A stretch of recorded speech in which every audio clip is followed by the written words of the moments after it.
প্রথমে আপনাকে ধন্যবাদ। আমি জানি যে শারীরিকভাবে আপনি কিছুটা অসুস্থ, তার মধ্যেও আপনি আমাদের জন্য কিছুটা সময় বের করেছেন, সেজন্য আপনাকে ধন্যবাদ। আপনারা যে আমাকে ডেকেছেন এবং আমার সম্পর্কে জানতে চেয়েছেন এবং শ্রোতারা আমার সম্পর্কে জানবে, এদেশের মানুষ আমার সম্পর্কে জানবে, এটা আমার ভাগ্যের ব্যাপার। এটা আমি মনে করব যে সৃষ্টিকর্তার অশেষ রহমতে আপনাদের মাঝে আমি আসতে পেরেছি। আপনাদের মাধ্যম দিয়ে আমি শ্রোতাদের মাঝে আসতে পেরেছি, সেই জন্য শ্রোতাদের মাঝে আমি আজীবন বেঁচে থাকতে চাই এবং তাদের জন্য আমার ভালোবাসা রইল, শুভেচ্ছা রইল। তারা যেন আমাকে দোয়া করেন, আমি যেন আবার ভালো একটা অবস্থানে ফিরে আসতে পারি, তারা যেন আমাকে আশীর্বাদ করেন সৃষ্টিকর্তার কাছে। জি, আমরা নিশ্চয়ই আপনার জন্য দোয়া করব। আমরা শুরু করতে চাই আপনার জীবনের গল্প। আমরা শুধুমাত্র এতটুকু জানি যে আপনি একসময় রূপালী পর্দার অত্যন্ত জনপ্রিয় নায়িকা ছিলেন এবং তারপরে আপনার যে দুর্বিষহ জীবন, সেই জীবনটাও আমরা খুব অল্প করে জানি। আপনি কোথা থেকে শুরু করবেন? আমি আমার জন্মের পর থেকে আমার লাইফটা ট্র্যাজেডি লাইফ। আমার বাবা সে 4টা বিয়ে করেছিলেন, তো 4টা যার ওয়াইফ থাকে তার ফ্যামিলিতে কখনো শান্তি থাকে না। আর সেই ক্ষেত্রে আমি আমার বাবার আদর পাইনি, আমার মার আদর পাইনি। আচ্ছা, এই যে আপনি বললেন যে আপনার বাবা 4টে বিয়ে করেছিল, আপনার মা কত নম্বর ওয়াইফ ছিলেন? ফার্স্ট ওয়াইফ ছিলেন। কয় ভাই বোন ছিলেন আপনারা ফার্স্ট ওয়াইফের? আমি বড়, তারপর আমার একটা ভাই, তারপর আমার একটা ছোট বোন। আর সব ভাই বোন মিলে কয় ভাই বোন ছিলেন? আর এক মায়ের ঘরে একটা মেয়ে, আরেক মায়ের ঘরে একটা ছেলে, আরেক মায়ের ঘরে একটা ছেলে। ওকে, এই যে এতগুলো ভাই বোন, আপনাদের সংসারে কোনো অভাব অনটন হতো না? না, আমার বাবার বাড়ি ছিল এবং আমার বাবা বিচারক টাইপের মানুষ ছিল এবং ফার্স্ট মানুষ ছিল এবং মোহাম্মদপুর এলাকাতে তাকে সবাই ভালো বলে, মানে সে অনেক বড় বড় লোকজনের সাথে উঠা বসা করতেন। আপনি কি আপনার বাবার নাম আর বাড়ি ছিল আমাদের? জি, তার মানে মোহাম্মদপুরে আপনারা স্থানীয়? না, স্থানীয় না, আমরা ছোটবেলায় আমার বাবা ছোট নিয়ে আসছে, কিন্তু আমাদের বাড়ি ছিল মোহাম্মদপুরে।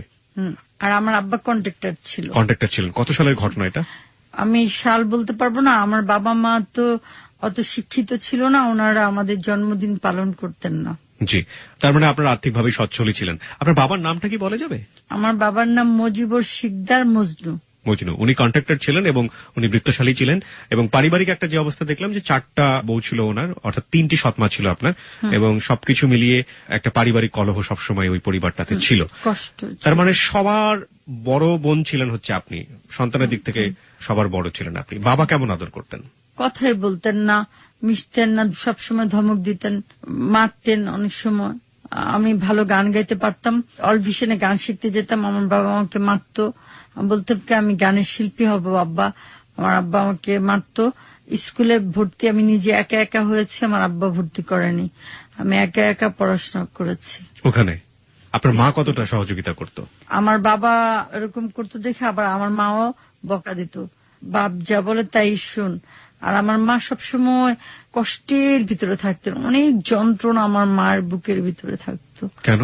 কারণ আমার বাবা এরকম বিয়ে করছে, আমার মাকে ভালোবেসে রেখে তারপর আবার এরকম করছে, সেই জন্য আমার মার ভিতরে অনেক যন্ত্রণা ছিল। আমার মা তখন আমাদেরকে, মানে আমার মা সবসময় বিষণ্ণতায় ভুগত, মানসিক রোগীর মতো। আচ্ছা, এই যে 4জন ওয়াইফ ছিল ওনার, এই 4জনকে কি উনি একসাথেই রাখতেন? তো এক বাসায়, মানে রুম আলাদা আলাদা, ভিন্ন ভিন্ন ভিন্ন এরকম এক বাড়িতে রাখতেন। তো আপনি কি দেখতেন? ছোটবেলাতে ঝগড়াঝাটি হতো আপনাদের সৎ মায়ের মধ্যে? না, আমার আব্বা রাগী তো, মানে যদি ঝগড়া করতো তাহলে বউদেরকে এমন পিটাইতেন যার জন্য কোনো বউ কোনো বউর সাথে ঝগড়া করতো না। ওকে, তারপর কি হলো? আপনার লেখাপড়া চলছিল? তারপর আমি যখন ক্লাস 7-এ উঠি তখন শ্যামল স্যার আমাদের এলাকাতে ভাড়া যায়। আমার হাজবেন্ডের নাম শ্যামল, তার বড় ভাই হলো একজন লালমাটিয়া কলেজের কেশিয়ার ছিল, তারা ছিল হিন্দু কাস্ট। তখন সে আমাকে দেখে তার খুব ভালো লাগে, ভালো লাগার পরে তার ফ্যামিলিকে সে বলে যে আমি মেয়েটাকে বিয়ে করতে চাই। তখন তার ফ্যামিলি বলে যে না, এটা কখনোই সম্ভব না, তুমি হিন্দু পরিবারের কায়স্থ বংশের জমিদারের ছেলে, আর এইটা হলো একটা অসভ্য লোকের মেয়ে, 4টা বিয়ে করছে। তখন আমার হাজবেন্ড বলছে যে না, আমি ওকে ছাড়া বাঁচবো না। তখন আমার হাজবেন্ড আগুন ধরাই দিছে শরীরে, দরজা জানলা বন্ধ করে বইপত্রতে আর নিজের শরীরে আগুন ধরে আগুন দিয়ে পুড়তেছিল। পরে আগুন ধরে গেছে, পরে চারিদিক দিয়ে আগুন বের হচ্ছিল, ওই ধোঁয়া। তারপরে লোকজন চারতলা বাড়ি দরজা জানলা ভেঙে ওকে বাঁচাইছে। পরে আমার আব্বাকে ডেকে আমার শাশুড়ি আমার আব্বার হাত উঠাই দিয়ে বলছে যে আমার ছেলেটাকে বাঁচায় রাখেন। তারপর আমাদের এলাকার সবাই মিলে ওকে মুসলমান বানায় আমাকে, আমি তখন ছোট, আমাকে বিয়ে দিয়ে দিচ্ছে। অনেক বড় একটা গুরুত্বপূর্ণ পয়েন্ট পেলাম প্রিয় শ্রোতা। আমরা দেখলাম যে এমন একটা পরিবার, যে পরিবারে আমাদের চিত্রনায়িকা বনশ্রী সে বড় হলো, এবং সেই পরিবারটা আসলে দুর্বিষহ একটা পরিবার, 4টে বউ, যেখানে একটা পারিবারিক অশান্তি কলহের মধ্যে সে বড় হচ্ছিল। সেই সময় একটা ছেলে ওই এলাকায় আসে যার নাম হচ্ছে শ্যামল, যে মূলত হিন্দু কায়স্থ বংশের ছেলে ছিল, এবং আমাদের বনশ্রীকে দেখে তার ভালো লেগে যায়। যখন বনশ্রী ক্লাস 7-এ পড়ে, তার মানে সে সেই সময়টাতে প্রাপ্তবয়স্ক ছিল না, এবং ছেলেটা ওর প্রতি এতটাই বেশি পরিমাণে ডিভোটেড ছিল, এতটাই বেশি ওকে লাভ করেছিল, বা এতটাই বেশি ওকে চাইতো যে সে না পাওয়ার কারণে নিজের ঘরে ঢুকে আগুন ধরিয়ে দেয়। আপনার সে টিচার ছিল আপনি বলছিলেন, তাই তো? কি পড়াতো আপনাকে? না, সে পরে টিচার হয়েছে, মানে সে পড়াতো ওই স্টুডেন্ট থাকা অবস্থায়। সে আবার জেমসের ওয়াইফকে পড়াইতো, ননিকে। মানে কি পড়াতো, কি ধরনের জিনিস পড়াতো? ইংলিশ পড়াতো, ইংলিশ টিচার। মানে আপনি কি টিউশনি পড়তেন তার কাছে? আপনি নিজে পড়তেন? আমি না, আমি পড়তাম। তাহলে আপনার সাথে দেখা হলো কিভাবে? ওই যে আমাদের বাসার সামনে ওদের বাসা ছিল।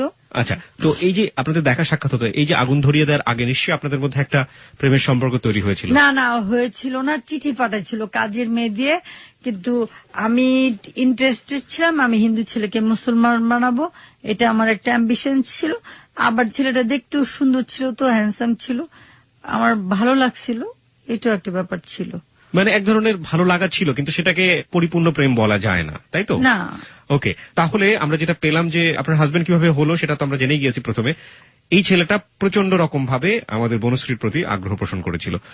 এই ছেলেটা তখন কি পড়তো? সে তখন মাস্টার্স পরীক্ষা দিবে, এরকম ব্যাপারটা। কোথায় মাস্টার্স পরীক্ষা দিবে? ঢাকা ইউনিভার্সিটি। আপনি যতদূর জানেন ঢাকা ইউনিভার্সিটিতে, তাই তো? ওকে, ইংলিশে পড়তো? হ্যাঁ, ইংলিশ এখন ইংলিশ পড়ায়। আচ্ছা, ঢাকা ইউনিভার্সিটিতে ইংলিশে মাস্টার্স পরীক্ষা দেবে সেই সময়কার সে ক্লাস 7-এর একটা মেয়ের প্রতি তার প্রেম। কতটুকু বিশ্বাসযোগ্য সেটা তো আপনাদের উপরই ছেড়ে দিব। আমাদের বনশ্রী যেটা বলছেন তার জীবনের গল্প তার মতো করেই সত্য। ওকে, তো তারপরে আপনি তাকে বিয়ে করলেন। আপনার বাবা কি রাজি হলো বিয়ে করতে? হ্যাঁ, মুসলমান হয়ে গেল, নামাজ পড়ে। তখন তো আমার বাবা বাধ্য হয়ে, এলাকার মানুষ আমার বাবাকে বুঝা দিল আর কি, এক ধরনের হয়েই গেল বিয়েটা হলো। আচ্ছা, ঠিক আছে, বিয়ে হওয়ার পরে কি হলো? বিয়ে হওয়ার পরে কেমন যেন একটা প্রবলেম হলো, মানে সে আমাকে লজ্জা পায়, আমি তাকে লজ্জা পাই, মানে কেউ অ্যাডজাস্ট করতে পারতেছে না। আমি তো ছোটই, আর সেও মানে কেমন যেন একটা প্রবলেম সৃষ্টি হয়ে গেল। যাই হোক, তারপরে সংসার হচ্ছিল, কিন্তু একটা পর্যায়ে তাকে তার বন্ধুরা বা তার ফ্যামিলি থেকে কেউ হয়তো বা কিছু বলছে কিনা জানি না, সে মুসলমানের কাগজটা সরায় ফেললো, এবং তার ভিতরে একটা মানে শয়তানি বুদ্ধি চলে আসলো।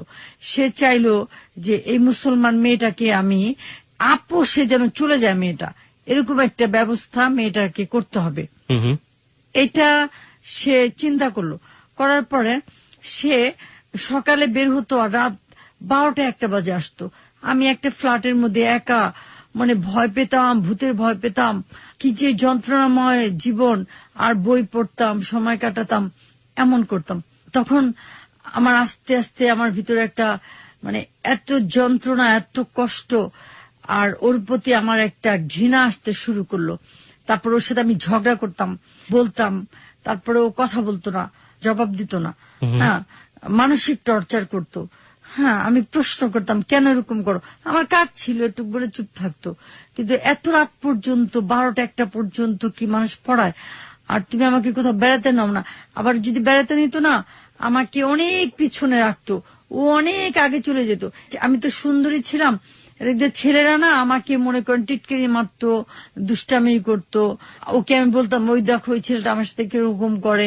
ও মনে হতো কি পর একটা লোক হেঁটে যাচ্ছে।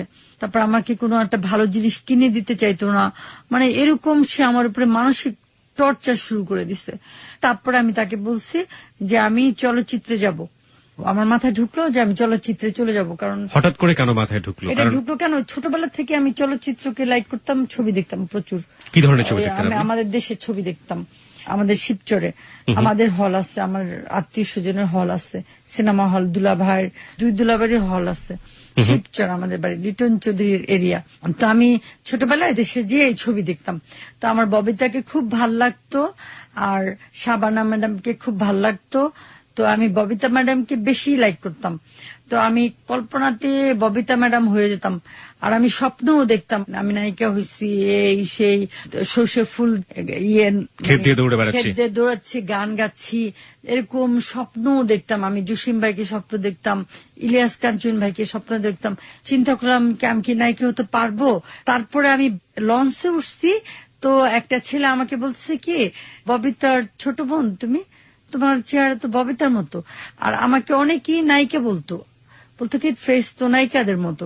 তো আমার এলাকার মানুষও নায়িকা বলতো, এবং রিক্সাওয়ালারা বলতো একদিন আপনি না এদের মতো হবেন, এই যে রিক্সার ছবি দেখে বলতো, রিক্সার পেছনে যে ছবি থাকে। হ্যাঁ, তখন আমি বলতাম কি ধাত, আমি এগুলো হতে পারবো নাকি, কখনোই হতে পারবো না। তখন আমি পেপার কাটিং দেখে ফোন করলাম এফ কবির চৌধুরীকে। তাকে বললাম যে ভাই আমি নায়িকা হতে চাই, আপনি কি আমাকে একটু সুযোগ করে দিবেন। তখন সে বলল তুমি আসো। তা আমি গেলাম, যাওয়ার পরে সে আমাকে বলল তুমি সেকেন্ড লিড নায়িকা হতে পারো। আমি বলছি নো, আমি সেকেন্ড লিড নায়িকা হব না, আমি ফার্স্ট নায়িকা হব এবং সুপারস্টারের সাথে নায়িকা হব। তো সে বলল যে তোমার অ্যাম্বিশনস অনেক বেশি, এটা হবে না। তখন ওইখানে আইয়ুব নামে এক ক্যামেরাম্যান ছিল, সে ওই ফটো তুলতো, ওই স্টিল ক্যামেরাম্যান। সে আমাকে বলল যে তুমি আমার স্টুডিওতে এসো, তোমাকে আমি ছবি তুলবো। তারপর তার স্টুডিওতে যে আমি ছবি তুললাম, সে তখন ফারুক ঠাকুরকে আমার বাসায় নিয়ে আসলো। ফারুক ঠাকুরটা কে ছিল? সে ছিল আমার গডফাদার। ওকে। তারপরে ফারুক ঠাকুরকে নিয়ে আসলো আমাদের বাসায়। আনার পরে ফারুক ঠাকুর আমাকে দেখে বলল যে ঠিক আছে। তখন ফারুক ঠাকুর আমাকে মেন নায়িকা নিতে চাইলো, কিন্তু মমতাজ আলী সে বলল যে না, মেন নায়িকা না, ওকে সেকেন্ড লিড নিব। ফারুক ঠাকুরটা কি প্রডিউসার বলছে তখন আপনার কাছে সে প্রডিউসার, রাইট? পরবর্তীতে গডফাদার হয়েছে, কিন্তু তখন আপনার কাছে প্রডিউসার। ওকে। তারপর ফারুক ঠাকুর বলল যে তুমি সেকেন্ড লিড হবা। আমি বলছি নো, আমি সেকেন্ড লিড হব না, আমি মেন হব। আপনারা যদি আমাকে মেন করতে পারেন তাহলে আমাকে মেন নেন, আর যদি না পারেন তাহলে আপনারা চলে যান। কারণ এর আগে আবার আমি বাংলাদেশ টেলিভিশনে উপস্থাপনা করেছি, স্পন্দনে, এর আগে স্পন্দনে। হ্যাঁ, আর গ্রুপ থিয়েটার ফেডারেশনে সুবচন নাট্য সংসদে আমি আবার মামুনুর রশিদের চক্রনাটকে মেন নায়িকার চরিত্রে অভিনয় করেছি, অনেকগুলো শো করেছি। আবার আমি পথনাটক করেছি, যখন নূর হোসেনকে মারা যায় তখন আমি রাস্তায় রাস্তায় পথনাটক করে বেড়াই। তখন অনেকে আমাকে বলছে যে এই রিক্স, এই রাস্তায় যে তুমি পথনাটক করো, তোমার তোকে মেরে ফেলবে, মুক্তিযোদ্ধার মা হয়ে বুড়ি হয়ে, বাচ্চা মেয়ে বুড়ি হই। তখন আমি বলছি যে মানুষের এত কষ্ট, মানুষ ভাত পেতে ভাত পায় না, তো এই দেশে তো কত মানুষই মারা যায়, তো আমি যদি মানুষের জন্য কিছু করতে পারি, সেটা আল্লাহ যদি বাঁচায় রাখে বাঁচবো, আমি করব। তারপর আমি সাহস নিয়ে আমি স্বৈরাচারী বিরোধী নাটক করছি। তখনও কি আপনি বিবাহিত? হ্যাঁ। আপনার হাজবেন্ড কোনো বাধা দিত না? না, আমার হাজবেন্ড বাধা দিত না। আমার হাজবেন্ড আমাকে হারমোনিয়াম কিনে দিচ্ছে। ওই সময়টাতে আপনার হাজবেন্ড এগুলোতে উৎসাহ দিত? হারমোনিয়াম কিনে দিছে, হ্যাঁ, গান করার জন্য। হ্যাঁ, আমার হাজবেন্ডের উদ্দেশ্য যে শিল্পী হয়ে চলে যাক, মানে ওর লাইফ থেকে চলে যাক, মানে অ্যাডজাস্ট হচ্ছে না। আমাকে ভালোবাসে, কিন্তু ওই স্বামী স্ত্রীর যে একটা সম্পর্ক, ওইটা অ্যাডজাস্ট করতে পারতেছে না। এটা কি আপনাদের বয়সের কারণে এরকম হচ্ছিল? বলতে পারি না, আল্লাহ জানে, মানে অ্যাডজাস্ট হচ্ছিল না। ওকে, এটা আমরা ধরে নিচ্ছি। অ্যাডজাস্ট হলে আমাদের মতো হ্যাপি কেউ হতো না। এমনি ভালো লোক, যাই হোক, ও আমাকে হিট দিল। আমি বললাম কি জানো, আমি না নায়িকা হতে পারি। তো বললো যে তুমি হবা নায়িকা, তুমি ওই যে দিলদারের সাথে ওই নায়িকা হবা। আমি বললাম কি দেখো, আমি এই দেশের সুপারস্টার, এখন ইলিয়াস কাঞ্চন, বেদের মেয়ে জ্যোৎস্না হিট, আমি ওনার সাথে নায়িকা হব। তখন আমি শাহিন আলমকে সোহরাব রুস্তমে নায়ক বানাতে চাইছিল মমতাজ সাহেব আর ফারুক সাহেব। আমি বলছি যে না, আমি ইলিয়াস কাঞ্চনের সাথে নায়িকা হব। যদি ইলিয়াস কাঞ্চনকে আনতে পারেন তাহলে আমাকে নেন, আর যদি ইলিয়াস কাঞ্চনকে আনতে না পারেন তাহলে আমাকে বাদ দেন, আমার নায়িকা হওয়ার দরকার নেই। কারণ আমার হাজবেন্ড তো পয়সাওয়ালা, আমার হাজবেন্ড তখন 1-1.5 লাখ টাকা ইনকাম করে, আমার হাজবেন্ড কোয়ালিটি সম্পন্ন একজন টিচার। তো দেন আমি বলছি যে আমার তো টাকার দরকার নেই, আপনারা যদি আমাকে নেন নিতে পারেন। তারপরে ফারুক ঠাকুর আমার প্রতি মনে করেন খুব উইক হয়ে গেছে, উনি খালি ঘুরে ঘুরে, তারপরে আমি যা বলছি তাই হয়েছে। আমি যদি বলছি যে ফারুক ভাই আপনি আমাকে ইলিয়াস কাঞ্চনের সাথে নিবেন, আচ্ছা নিলাম, কিন্তু ইলিয়াস কাঞ্চনের সাথে নিলে শাবানা ম্যাডাম বাদ যায়, আলমগীর বাদ যায়, তাহলে তো ছবিটা ক্ষতিগ্রস্ত হবে। আমি বলছি তাহলে আমাকে বাদ দেন, শাবানা ম্যাডাম থাকলে আমি ওই ছবিতে অভিনয় করব না, আমি মেন থাকবো, আপনি ফাল্গুনী আহমেদকে নেন আর রাজীবকে নেন। আমার কথা মতো আর্টিস্ট সিলেকশন হয়েছে। এই জন্য মুমতাজ আলী আমার উপরে প্রচন্ড রাগ, মানে আমি যা বলতাম ফারুক ঠাকুর তাই শুনতো। কেন সে শুনতো?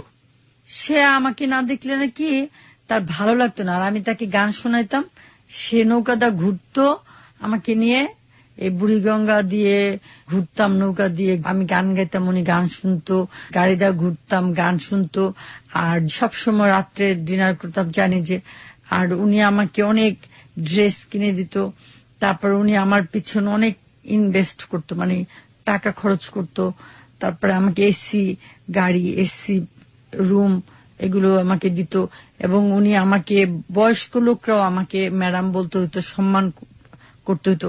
আবার আমি রাস্তাঘাটে কোনো লোক যদি অসহায় পড়ে আছে, যেমন একটা ঘটনা বলি, একটা বয়স্ক লোক সে বৃষ্টির ভিতর দিয়ে হেঁটে হেঁটে যাচ্ছে, ছিটা ছিটা বৃষ্টি, অনেক বয়স্ক এরকম করে করে যাচ্ছে, তা আমি বলছি কি ফারুক ভাই এই লোকটা বিপদে পড়েছে, কাকি বাদ দাও।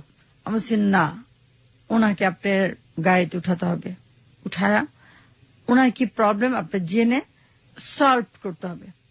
তারপর ওই গাড়িতে ওই লোককে উঠাইছি, তো জানলাম যে ওই লোকটা একজনের ঠিকানা আসছিল, হারাই ফেলছে, উনি বাড়ি খুঁজে পাচ্ছে না। তারপর ওনাকে আমি টিকিট কেটে তারপরে ওনাকে আমি সেই কমলাপুর দিয়ে আসছি। এইগুলো একটা ঘটনা। আরেকটা ঘটনা, আমি নিষ্ঠুর দুনিয়ার ছবি শুটিং করে আসতেছিলাম, ওইটার প্রযোজক আমি আর ফারুক 50-50 কাগজ আসছে এখানে। হ্যাঁ, তখন একটা পাগল উলঙ্গ ইয়াং একটা পাগল, মানে কি বলবো, আমি বলি কি ফারুক ভাই এই উলঙ্গ পাগলটাকে না একটা কাপড় দিয়ে ঢেকে দেন, মানে আমার বোরকাটা ঢেকে দেন। তো বলে কি না না না এই ডাকাত, তোমার গা ভরা স্বর্ণ। না না না এটা হবে না, আপনি গাড়ি থামান। আমি খুব জিদি, মানে একটু ঘোড়া টাইপের ছিলাম, গাড়ি থামাইছি, থামাইয়া পরে দেখি কি ওই লোকের এখান থেকে মাংস উঠে গেছে, রক্ত।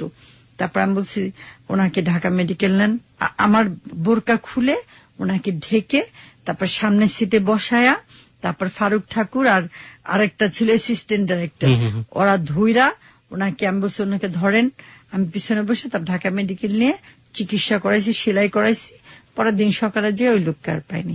আমি এই টাইপের মানুষ ছিলাম। ছোট ছোট ঘটনাগুলোতে আসবো, আমি একটু ফারুক ঠাকুরের বিষয়ে আর একটু জানতে চাই আপনার কাছে। ফারুক ঠাকুর তো আপনাকে দেখলো, দেখার পরে আপনাকে তার ছবির জন্য সে পছন্দ করেছে। সোহরাব রুস্তম কি আপনার প্রথম ছবি ছিল? হ্যাঁ, সোহরাব রুস্তম খুবই বিখ্যাত একটা ছবি, প্রিয় শ্রোতা আপনারা জানেন, সেটা পরবর্তীতে ইলিয়াস কাঞ্চন এবং আমাদের নায়িকা বনশ্রী সেটাতে অভিনয় করেছিলেন। কিন্তু অভিনয়ের আসার আগে কিছু বিষয় নিয়ে জানতে চাই, আপনার প্রতি এতটা দুর্বল ফারুক ঠাকুর কেন হয়ে গেল? সে তো বিবাহিত ছিল।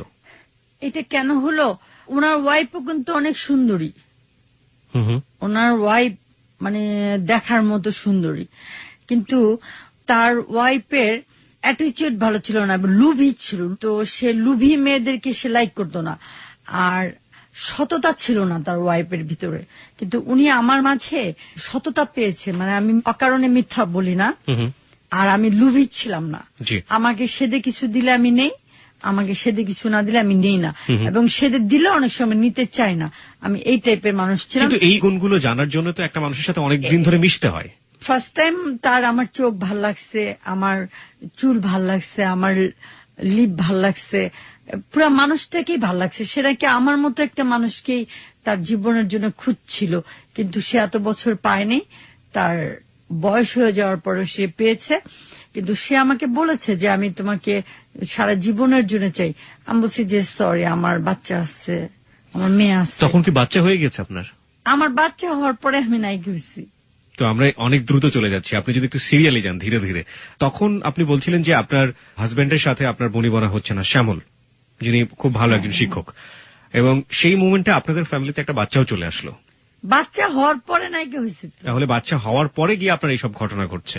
মেয়েটার তখন বাচ্চাটাকে আমি রাখতেও চাইনি, আমি জানি যে আমি শ্যামল স্যারের ঘর করতে পারবো না, এই লোকের ঘর কিভাবে করে। একটা মানুষ মনে করেন স্বামী স্ত্রীর সম্পর্ক নাই, কথাবার্তা নাই, প্রেম নাই, ভালোবাসা নাই, তো স্বামী স্ত্রী এইভাবে কি সংসার করা যায়? মানে বুকটা ফেটে যায়, বুঝছেন। সে রাত 12টা-1টা বাজে আসে ঘুমায় থাকে, অন্যদিকে ফিরে আমাদের সাথে কথা বলে না, তাকায় না। তো আমার নিজের ভিতরে একটা ঘৃণা চলে আসলো যে তাহলে কি আমি এতই নগণ্য, আমি দেখতে মনে ভালো না নাকি? আমি আপনাকে পাওয়ার জন্য গায়ে আগুন ধরিয়ে দিয়েছিল। হ্যাঁ, সেই লোক এরকম করতেছে। তখন আমার মাথাটা মানে আপনারা আমার সিচুয়েশনটা তো বুঝি না, মানে শ্রোতা আপনারা আমার সিচুয়েশনটা একটু বুঝেন। মানে আমি তখন একাকিত্ব, আমার লাইফ, আমি ছাদে হাঁটি, তখন আমার ভূতের ভয় লাগে, আমি দিশা পাই না, পাগল হয়ে যায়, কাঁদি, এরকম আমার ভিতরে একটা অস্থিরতা। আবার আমি শ্যামল স্যারের দেখতাম তার ছাত্রীরা শর্ট স্কার্ট পরে পরে ফর্সা তার সামনে পড়তে বসে, তখন আমার ভিতরে সন্দেহ ঢুকে গেল যে তাহলে মনে সে ক্রাইমের সাথে জড়িত, এই জন্য সে আমার ক্রাইম মিন্স হচ্ছে তাদের সাথে জড়িত, আপনি যেটা বোঝাচ্ছেন। ওকে, এক ধরনের সন্দেহ আসাটাই স্বাভাবিক, কারণ নিজের স্ত্রীর প্রতি যদি সে দায়িত্ব পালন না করে। হ্যাঁ, তখন তার প্রতি আমার ভালোবাসা আস্তে আস্তে কমে গেল। মানে অনেক ভালোবাসা। বিয়ের কত বছর পরে বেবিটা আসলো? অনেক ভালোবাসতাম, অনেক বছর পরে। আমি আরো বাচ্চা, আমার প্রথম ছেলে থাকলে এখন মনে করেন বেশ বড়ই থাকতো। বাদাবে আমি বাচ্চা নষ্ট করেছি, তারপর এই বাচ্চাটা আমি নষ্ট করতে চেয়েছি। তারপর ডাক্তার বলছে যে মা, তুমি যদি বাচ্চাটা নষ্ট করো তাহলে আর জীবনে বাচ্চা হবে না। তখন আমি বাচ্চাটা নষ্ট করিনি। প্রথম বেবিটা আপনি নষ্ট করেছিলেন? হ্যাঁ। এটা আপনার হাজবেন্ডের পারমিশন ছিল? হ্যাঁ, পারমিশন ছিল। তো এটা নষ্ট করতে চাইছি, তখন এটার বেলায় বেটা পারমিশন দেয় নাই। এটার বেলায় বেটা বলতেছে আল্লাহ আমাকে একটা মেয়ে দাও, সে গান গায়, আয় খুকু আয়, এই গানটা গায়, আর সে বলে এই মেয়েটা যেন তোমার মতো হয়। মানে আমি আপনাদের বুঝাতে পারবো না আমার লাইফটা, বুঝছেন। ডাক্তাররা আমাকে বলল যে এই মেয়েটা যদি আপনি নষ্ট করেন তাহলে আপনি আর মা হতে পারবেন না। তখন আমি চিন্তা করলাম যে একটা মা যদি না হতে পারি তাহলে সেই মানুষের কি দাম আছে। তো আমি একটা মা অন্তত হই, এরপরে আর মা হওয়ার দরকার নেই। তারপরে আমি মা হলাম, অনেক কষ্ট, খেতে পারিনি 9টা মাস আমি এই শুধু কলসির পানি খেয়ে বাঁচছি। জানেন আমার কি কষ্ট, আমাকে স্যালাইন দিয়ে রাখছে, কত কষ্ট করে যে আমার ওই বাচ্চাটা হয়েছে। আচ্ছা, আপনি একটু বয়সটা বলবেন যখন আপনার বেবিটা হলো? তখন আপনার বয়সটা কত ছিল? তখন ওই যে 14-15 মতো হবে বয়স, মানে অপ্রাপ্ত বয়স্কে। তারপরে বাচ্চাটা যখন দুধ খায় তখন নায়িকা হই। মানে আমি যে কি হইতেছে, আমার বাচ্চা খাওয়াইতে পারতেছি না, আমি শুটিং করতেছি, ছোট বাচ্চা আমার এতটুকু। আচ্ছা, শুটিং এর জায়গাতে আমি আসবো। শুটিং এর জায়গাতে আমরা একটু সিরিয়ালে যেতে চাই। আমরা জানি যে আপনার জীবনে অনেক বেশি স্ট্রাগল রয়েছে, অনেক কষ্ট করে আপনি এই জায়গাটা এসেছেন আজকে। আমি একটু জানতে চাই, সেটা হচ্ছে যে আপনার লাইফে যখন আপনার সেকেন্ড বেবিটা আসলো, প্রথম বেবিটা তো অ্যাবর্ট হয়ে গেল, সেকেন্ড বেবিটা যখন আসলো তখন তাকে রেখে আপনি শুটিং এর কাজটা করতেন, এবং ফারুক ঠাকুর আপনার জীবনে সেই সময় এসেছিল, এবং ফারুক ঠাকুরের প্রতি আপনারও এক ধরনের দুর্বলতা ছিল। না, আমার দুর্বলতা কেমন ছিল যে উনি একজন ভালো মানুষ, উনি আমার একজন ভালো ফ্রেন্ড, এবং উনি আমাকে একজন ভালো নায়িকা বানাবে এবং এদেশের একজন প্রথম সারির নায়িকা বানাবে। এবং আমার স্বপ্ন ছিল সারা জীবন ওনাকে আমি গুরু মতো শ্রদ্ধা করব, এবং সে আমার আদর্শ থাকবে, তাকে আমি শ্রদ্ধা করতাম। এবং ফারুক সাহেবের ব্যবহার খুব ভালো ছিল, তার কথাবার্তা হাসি, এবং সে গান গাইতে পারত, এবং সে খুব রোমান্টিক ছিলেন। এবং আমার চিন্তা ছিল যে আমি একজন নায়িকাই থাকবো আর একজন গায়িকা হব, কিন্তু আমি আর বিয়ে করব না কখনো, আর বাচ্চাটাই থাকবে আমার। ফারুক সাহেব তো আপনার উপরে দুর্বল ছিলেন, এ ব্যাপারে কোনো সন্দেহ নেই, এবং আপনাকে তো বলেছিলেন যে সারা জীবন ধরে যে মেয়েটাকে সে খুঁজেছে, সে বুড়ো বয়সে এসে সে মেয়েটাকে খুঁজে পেয়েছে, এবং তার স্ত্রীর প্রতি তার ওই রকম মোহ ছিল না যেমনটা আপনার হাজবেন্ডের আপনার প্রতি ছিল। মানে আপনি আপনার হাজবেন্ডের প্রতি দুর্বল ছিলেন না, একইভাবে আপনার হাজবেন্ড আপনার উপরে দুর্বল ছিল না, এবং ফারুক ঠাকুরের বেলাতেও ঠিক একই ঘটনা ছিল। ফারুক ঠাকুর তার স্ত্রীর প্রতি অতটা বেশি দুর্বল ছিলেন না, যেটা আপনাদের পারস্পরিক দুর্বলতার ক্ষেত্রে অনেকখানি দায়ী বলে আমরা এতক্ষণ পর্যন্ত বুঝতে পেরেছি। তারপর কি হলো? এরপরে ফারুক ঠাকুর সাংবাদিক সম্মেলন করলেন অনেক বড় করে, অনেক বড় বড় সাংবাদিকরা আসলেন। আসার পরে উনি আমাকে অনেক গেট আপ, মানে ভালো ড্রেস আপ করিয়ে, এবং উনি আমাকে নিজে মেকআপ ম্যানের সাথে থেকে মেকআপ করিয়ে সুন্দর করে সাংবাদিকদেরকে বললেন যে আমি এমন একজনকে উপহার দিব যে বাংলাদেশে এরকম আর একজন আসবে না। মানে তার কাছে আমি এত বড় একজন মানুষ ছিলাম, এবং আকাশের তারা ছিলাম, তারা মানে চাঁদ ছিলাম আমি তার কাছে। সে আমাকে ওইভাবে পরিচিত করানোর পরে তারপরে সে আমাকে শুটিং স্পটে নিয়ে গেলেন, শুটিং করালেন, আমি শুটিং করলাম।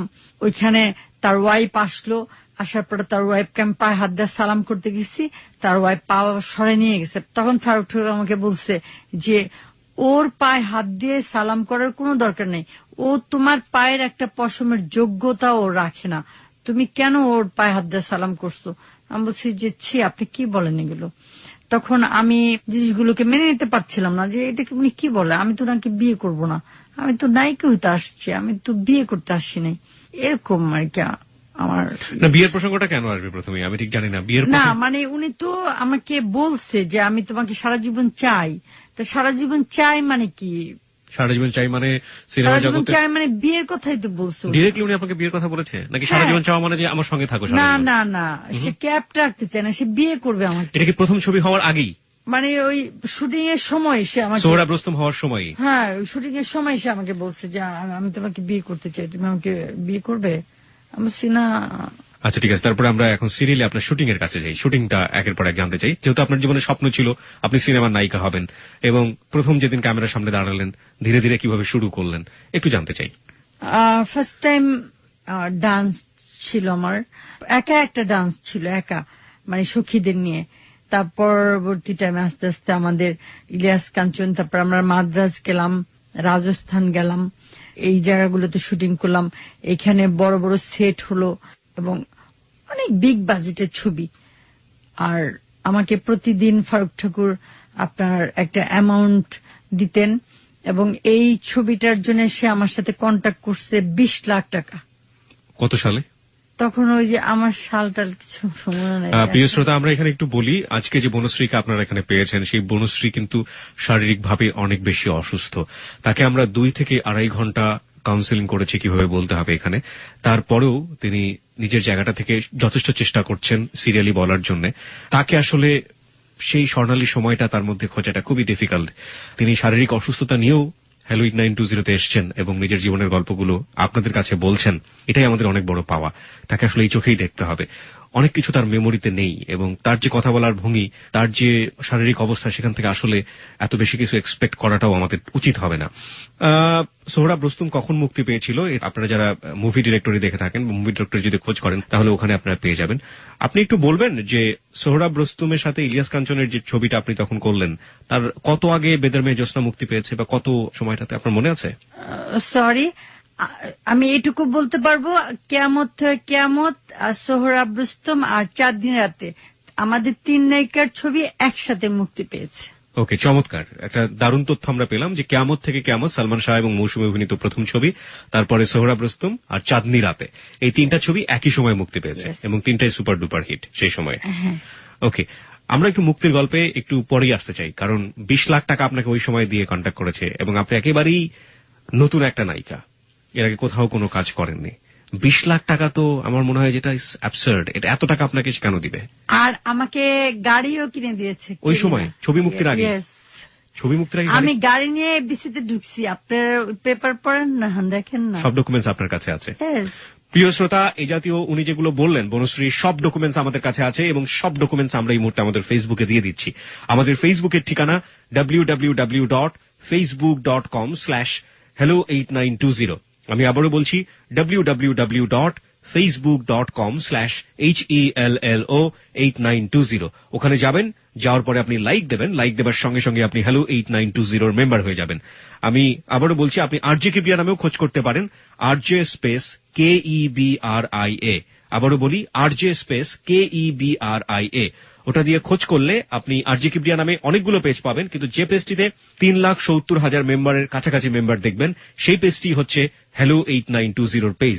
যে পেজে আজকে বনশ্রীর এই মুহূর্তের ছবি এবং যাবতীয় ডকুমেন্টস একের পর এক এখন পোস্ট করা হবে, আপনারা চাইলে ওখানে ওকে দেখতে পারেন। বনশ্রী, শুটিং তো অনেকদিন ধরেই হলো না সোহরাব রুস্তমের, মাদ্রাজ, বোম্বে, এবং আমরা একটা চিত্র আমরা এখানে পেলাম যে এই ছবির শুটিং হওয়ার আগেই, ছবি সাকসেস করবে কি করবে না সেটার আগেই ফারুক ঠাকুর আপনার প্রেমে হাবুডুবু খাচ্ছে। এটা হচ্ছে বাস্তব অবস্থা, এবং শুধু হাবুডুবু খাওয়া না, ওই সময় আপনাকে 20 লাখ টাকা দিয়ে কন্ট্রাক্ট করেছে। আমাকে না দেখলে সে বাঁচতেই পারতো না, এরকম একটা অবস্থা চলছে ফারুক ঠাকুরের। এবং আপনার স্বামী আছে, সংসার আছে, বাচ্চা আছে, এটা জানার পরেও আপনার প্রতি এরকম একটা ডেভোশন তার চলে এসছে। এই হচ্ছে অবস্থা। এটা নাকি গড গিফটেড ছিল উনি বলতেন। ওনার ভাষ্যমতে এটা ঈশ্বর প্রদত্ত ছিল। ঠিক আছে, ওনার কথাগুলো আমরা শুনবো। তবে অবস্থাটা হচ্ছে এই যে ফারুক ঠাকুর নায়িকা তখনও হননি, তার জন্য 20 লাখ টাকা দিয়ে সোহরাব রুস্তম কন্ট্রাক্ট সাইন করিয়েছে। গাড়িও কিনে দিয়েছে। 2, 3 নাম্বার হচ্ছে এই বনশ্রী যে ডিমান্ড করেছিল সেই সময়, একটা যেটা হতে পারে যে অনেক ফেমাস নায়িকা হয়ে গিয়েছে, তার ডিমান্ড হচ্ছে যে অমুককে নেওয়া যাবে, অমুককে নেওয়া যাবে না, সেটা হতে পারে। কিন্তু বনশ্রী তখনও নায়িকা হয়নি, কিন্তু সে ডিমান্ড করেছে যে তাকে যদি নিতে হয় তাহলে ইলিয়াস কাঞ্চনকে নিতে হবে, তাকে যদি নিতে হয় শাবানা আলমগীরকে বাদ দিতে হবে। তাই করেছে ফারুক ঠাকুর। বুঝতেই পারছেন সে কি পরিমাণ মজে ছিল আমাদের এই বনশ্রীর উপরে। বনশ্রী, তারপরে শুটিং এর গল্পে আসতে চাই। আপনারা শুটিং এর কোন মজার দৃশ্য, কোনো কিছু কি মনে আছে সোহরাব রুস্তমের? হ্যাঁ, ইলিয়াস কাঞ্চন ভাই হজ করে আসছে তখন, তো উনি খুব নায়িকাদেরকে একটু এড়িয়ে চলেন।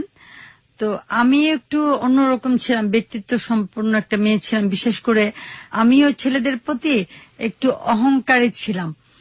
আমি কাঞ্চন ভাইয়ের সাথে অত একটা নায়িকারা যেরকম গল্প গুজব করে আমি ওরকম করতাম না, এমনি হাই হ্যালো করতাম, এমনি কথা বলতাম। আর কাঞ্চন ভাই তাই, একই সাথে কাজ করেছি। তবে শুটিং এর সময় আমরা খুব ক্লোজলি শুটিং করতাম। তখন আমাদের মধ্যে কোনো থাকতো না, কোনো দেয়াল থাকতো না, তখন আমরা খুব ক্লোজ। আর কাঞ্চন ভাই আমাকে খুব পছন্দ করত এবং সে আমাকে আমার নাম রাখতে চেয়েছিল জেবা, বনশ্রী বাদ দিয়ে, কিন্তু বনশ্রী নামটা শ্যামল স্যার দিয়েছে। তো এই জন্য আমি বনশ্রী নামটা বাদ দিইনি। আর সোহরাব রুস্তমে আপনার সবচেয়ে মজার ব্যাপার হলো যে এখানে ইলিয়াস কাঞ্চন ভাই আমাকে যথেষ্ট ভাবে হেল্প করেছে। আমার ডিরেক্টর যে ছিল মুমতাজ আলী, সেও হেল্প করেছে এবং আমাকে সবাই, ইউনিটের সবাই আমাকে সম্মান করত। একটা বাচ্চা মেয়েকে, আমি তখন একটা বাচ্চা মেয়ে, একটা বয়স্ক লোকও আমাকে আপনি করে সালাম দিয়ে কথা বলতো, সমীহ করে চলতো আমাকে। এবং অলওয়েজ আমি এফডিসিতে ঢুকছি গাড়ি নিয়ে, আমি কখনো, আমাকে কেউ বলতে পারবে না যে আমাকে নর্মাল অবস্থায় কেউ দেখছে। সব ফারুক ঠাকুরের অবদান। অলওয়েজ আমি স্মার্টলি এবং রাজধানীর মতোই আমি এফডিসি দিন করছি। এবং আমি শুটিং করতাম আপনার 1.5 লাখ 2 লাখ টাকার গহনা পরে, স্বর্ণের গহনা পরে আমি শুটিং করতাম। মান্না ভাই বলতো যে এই সিন আমি কখনো দেখি নাই, যে 1.5 লাখ 2 লাখ টাকা দিয়ে শুটিং করে স্বর্ণ দিয়ে। নায়িকারা শুটিং করে এমইটি স্বর্ণ দিয়ে, আর এ করে স্বর্ণ দিয়ে। আর মান্নার সাথে আমি একটা ছবি করেছি, মহাভূমিকম্প। হ্যাঁ, মান্না ভাইয়ের সাথে করেছি, ওটা রিলিজ হয়েছে। আচ্ছা, তো আমি যেটা জানতে চাচ্ছিলাম যে প্রথম ছবি করতে গিয়ে আপনার কোনো মজার অভিজ্ঞতা আছে কিনা, সোহরাব রুস্তম করতে গিয়ে? মজার অভিজ্ঞতা আমরা মাদ্রাজ গেছি, তখন বাঘ দেখে তো আমি ভীষণ ভয় পাইছি। এখন কাঞ্চন ভাইও ভয় পাচ্ছে, আমার উপরে পড়বে বাঘ, আর কাঞ্চন ভাই ওটা ধরে ওটার সাথে ফাইট করবে এরকম। কিন্তু একটা পর্যায়ে সাহস আনলাম যে নিশ্চয়ই ওরা একটা সিস্টেম আছে ওদের। পরে জানতে পারলাম যে ওরা ওই বাঘ শিখানো আর কি। পরে বাঘের সাথে আমরা কাজ করলাম, তো বাঘ আমাদের কোনো প্রবলেম করে নেই। আমরা সুন্দরভাবে শুটিং করে এসেছি ওইখান থেকে। ওই দেশের মানুষগুলো খুব ভালো। একটু জানতে চাই যে সোহরাব রুস্তম ছবিটা করার কতদিন পরে মুক্তি পেয়েছিল আনুমানিক? আই এম সরি, আমি সেটা বলতে পারবো না। 8-9 মাস বা 1 বছর এরকম হতে পারছে। ওকে, ছবিটা মুক্তি পাওয়ার পরে কি হলো? মুক্তি পাওয়ার পরে আরে বাপরে, হল ভরে মানুষ, আরো জায়গা পায় না। আমি এই হলে ছবি দেখছি যে নিউ মার্কেটে। হ্যাঁ, তারপরে হ্যাঁ খুব ভালো চলছে এবং এত এটা পেয়েছে। পরে ফারুক ঠাকুর আবার আমাকে নিয়ে একটা ছবি শুরু করছে, নিষ্ঠুর দুনিয়া। ওইটা 50-50 আপনার পার্টনার, ওইটার ডকুমেন্টস আমার কাছে আছে। হ্যাঁ, তো ফারুক ঠাকুর আমাকে বলতো যে তুমি বাইরের ছবিতে তোমাকে কাজ করতে হবে না, তুমি আমার ছবিতে বছরে 2টা ছবিতে কাজ করে তুমি যখন অনেক বড় নায়িকা হয়ে যাবা তখন তুমি বাইরের ছবিতে কাজ করো, এখন তুমি কাজ করো না, কারণ ওরা তোমাকে ভালো ক্যারেক্টার ওরকম ভাবে দিবে না। আমার জীবন নিয়ে উনি আবার ছবি শুরু করছে, আমার ছোটবেলা, কিশোরী বেলা, আমার আনন্দ, আমার খুশি, আমার সবকিছু, আমার ভিতরের ইচ্ছা, স্বপ্ন, আমি কি চাই, আমি কেমন পুরুষ চাই জীবনে, সেগুলো নিয়ে নিষ্ঠুর দুনিয়া আবার শুরু করছে।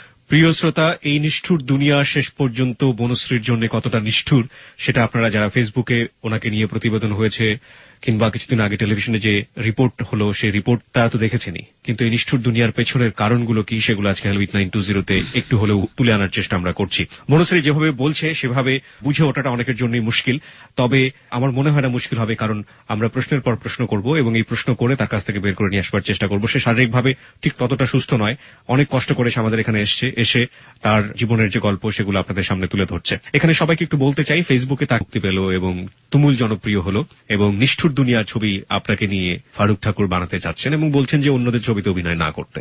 তারপর এর আগে আমি দুটো ছবিতে অভিনয় করেছি, মহাভূমিকম্প আর নেশা। দুটো ছবিতে আমি রিকোয়েস্ট করে আমি ঢুকছি, মান্নার সাথে একটা আর রুবেলের সাথে একটা। আচ্ছা, ওই দুটো ছবি আমি করেছি। তারপরে উনি আমাকে বলতেছে, দেখো বনশ্রী প্লিজ তুমি মানুষের ছবিতে অভিনয় করতে যেও না, ওরা তো তোমাকে ঠকাচ্ছে, ওরা তোমাকে ক্যারেক্টার কমিয়ে দিবে, অনেক ভালোভাবে তুলে ধরবে না। আমি তোমাকে এমন ভাবে তুলে ধরতে চাই যে তুমি বাংলাদেশের শ্রেষ্ঠ নায়িকা হবে, তোমার গল্প নিয়ে তোমার লাইফ নিয়ে আমি ছবি করতে চাই, আর আমি তোমাকে কিছু জায়গা কিনে দিতে চাই। সে আমার বাবার কাছে গিয়ে বলল কি যে আমি বনশ্রীকে কিছু জায়গা কিনে দিতে চাই, কিন্তু আমার বাবা একটা বোকা। আমার বাবা বলল জায়গা কিনে দেওয়া লাগবে না, তুমি আমার মেয়ের জন্য যা করতেছো এটাই অনেক বেশি। এই যে আমার কপালটা পুড়লো, বুঝছেন, আজকে আমি রাস্তার ফকির, নাহলে আজকে আমি রাস্তার ফকির থাকতাম না। যাই হোক, তারপর নিষ্ঠুর দুনিয়া আমার গল্প নিয়ে শুরু করলো। স্ক্রিপ্ট রাইটার ছিলাম আমি বলতাম, একজন লিখত আমার জীবন কাহিনী এবং ছোটবেলা থেকে কিভাবে মানে আমার জন্মটা একটা আধ্যাত্মিক ব্যাপার আছে, ফ্যামিলি কিভাবে স্কুলে পড়ছি, কিভাবে আমি নায়িকা হয়েছি, এই ধরনের আমার স্বপ্ন পুরুষ কিরকম আমি চাই, মানে কি চাই আমি, ইনডাইরেক্টলি আমি এগুলো স্ক্রিপ্ট করেছে এবং শুটিংও হয়েছে সেগুলোর। ও বুঝতেই পারে না যে আসলে এগুলো আমি যে চাই। হ্যাঁ, ইন্টারেস্টিং ব্যাপার। যেমন আমি সরষে খেতে শুয়ে মানে আকাশের দিকে তাকে আমার স্বপ্নের পুরুষ আঁকতেছি, মানে আমি তাকে ভালো করে দেখতে পাচ্ছি না, এইভাবে শুটিং করানো হয়েছে। এর ভিতরে ডন এসে আমাকে আক্রমণ করছে সরষে ক্ষেতের মধ্যে, তখন আমার স্বপ্ন ভেঙে গেছে। হ্যাঁ, এই ধরনের ঘটনা হয়েছে। ওই ছবিটার নাম দেওয়ার কথা ছিল পকেট মার। আমি তারপর পকেট মারি, তারপর ঢাকায় এসে অনেক দুঃখ কষ্ট করি, ট্রাজেডি লাইফ, কিন্তু ওইটা পকেট ম্যাট দেওয়ার কথা ছিল, কিন্তু আমি বলছি যে না, এটার নাম হবে নিষ্ঠুর দুনিয়া। কেন বলছি, ওই যে ছোটবেলায় যে বাবা মার আদর ভালোবাসা পাইনি, মানসিক টর্চার হয়েছি এবং লেখাপড়া অনেক শিখতে চাইছিলাম, আমি অনেক শিক্ষিত হতে চেয়েছিলাম। অ্যাকচুয়ালি আমি মানুষটা একটু ডিফারেন্ট ক্যারেক্টার, মানে আমি প্রেম ভালোবাসাকে ওইভাবে দেখি না। আমি প্রেমটাকে দেখি কি জানেন, মানে লাইলি মজনু টাইপের, শিরি ফরহাদ ওরকম হইতে ইচ্ছে করছিল আমার, কিন্তু ওরকম তো পাওয়া যায় না। সেই জন্য আমি চাইছিলাম আমি একটা বড় কণ্ঠশিল্পী হব। লতা বিয়ে করে নাই, আমিও বিয়ে করব না, আর ছবি করব আর একটা বড় গায়িকা হব, অলরাউন্ডার একটা শিল্পী হব, এই স্বপ্ন আমার ছিল। আর তারপরে যদি আধ্যাত্মিক ভাবে কোনো মানুষ এসে পড়ে আমার জীবনে, সে নামাজ কালাম পড়বে, সে ভালো একটা লোক হবে, সে আমার পছন্দের কোনো মানুষ আমাকে অনেক ভালোবাসবে, আমি তাকে ভালোবাসবো, দুজনকে ভালোবাসতে হবে, একজন বাসে আর একজন বাসে না, এরকম আমি চাই না। ওই ফারুক ঠাকুর আমাকে ভালোবাসে, আমি ওইভাবে নিতে পারি না। আবার শ্যামল স্যার আমারে ভালোবাসছে, আমি নিতে পারি না। আবার আমি নিতে পারি, শ্যামল স্যার নিতে পারে না, কেমন প্রবলেম হয়ে গেছে, দুজনের হতে হবে। হ্যাঁ, মানে আমি চাইছি যে মানে এমন প্রেম, দোজকে গেলে একসাথে দোজকে যাব, বেহেশতে গেলে একসাথে যাব, মানে একে বিশ্বাসী, এক ওকে, দুই দেহ মিলে এক দেহ, দুই মন মিলে এক মন, বিশ্বাসী না। মানে ওই যে এক নারীতে সন্তুষ্ট না পুরুষরা, এটাতে আমি বিশ্বাসী না। আমি বিশ্বাসী হতে চাই এক নারীতেই সন্তুষ্ট হতে হবে, আর এক পুরুষেই সন্তুষ্ট হতে হবে একটা নারীকে। আমি এই জিনিসটা আমি চাইছিলাম, আমি পাই নাই। এখানে আমি অনেক কষ্ট, এখানে আমার অনেক ব্যথা এবং আমি অনেক নিঃসঙ্গ একটা মানুষ। ওকে, তারপরে কি হলো? ফারুক ঠাকুরের বিষয়গুলোতে আসতে চাই। যেটা জানতে চাচ্ছিলাম যে লাখ লাখ টাকার মালিক আপনি সেই মুহূর্তে, 20 লাখ টাকা আপনাকে দিয়েছে, আপনি কন্ট্রাক্ট সাইন করেছেন। তো তারপর কি হলো? একের পর এক ঘটনাগুলো কি হলো? তারপর আমি নিষ্ঠুর দুনিয়াতে টাকা খরচ করেছি, ওই টাকা আবার শুটিং এ খরচ করেছি, ওর সাথে ব্যবসা করেছি। ও আমাকে ডিট করে দিয়েছে যে এতদিনের মধ্যে টাকা না দিতে পারলে সবকিছুই তোমার। কিন্তু আমি বোকামি করছি, আমি যদি বলতাম যে আমার একটা বাড়ি লেখা দাও, তাহলে আমি আজকে এই অবস্থা হতো না।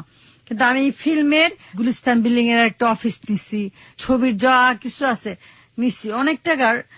এখানে প্রায় ধরেন 3-4 কোটি টাকার সম্পত্তি আছে, কিন্তু আমার ভাগ্যে তো কিছুই জুটলো না। কেন জুটলো না? জুটলো না ফিল্মি পলিটিক্স। তার যে ম্যানেজার, সেই ম্যানেজার তার সাথে যোগাযোগ করে ছবিগুলো নিয়ে নিছে অল্প টাকায় কিনে। আর ওই যে গুলিস্তান বিল্ডিং এর অফিস ভেঙ্গা ভিঙ্গা চেঞ্জ করা উল্টা পাল্টা করে ফেলেছে। ফারুক ঠাকুরের সাথে যে ইন্ডিয়াতে যোগাযোগ করছে ওই ফারুক ঠাকুরের ম্যানেজার যে আবার সে ওই ছবিগুলো ফারুক ঠাকুরের কাছ থেকে কিনে না লিখিত ভাবে কেমনে আনছে জানি না, তাপসীরা বা এরা গেছে যা এরা ওগুলোকে ইয়ে করে নিয়ে আসছে আয়না। ওই ছবিগুলা এখন ওরা চালায়, মাসে 50,000 টাকা আসে, ওরা খায়, আমাকে দেয় না। আর আমি তো একা, আমার তো পৃথিবীতে কেউ নাই। আমার ভাইটাও তো আমার শত্রু, আমার বোনও আমার শত্রু, আমার ভাগ্যটাই তো সবাই শত্রু।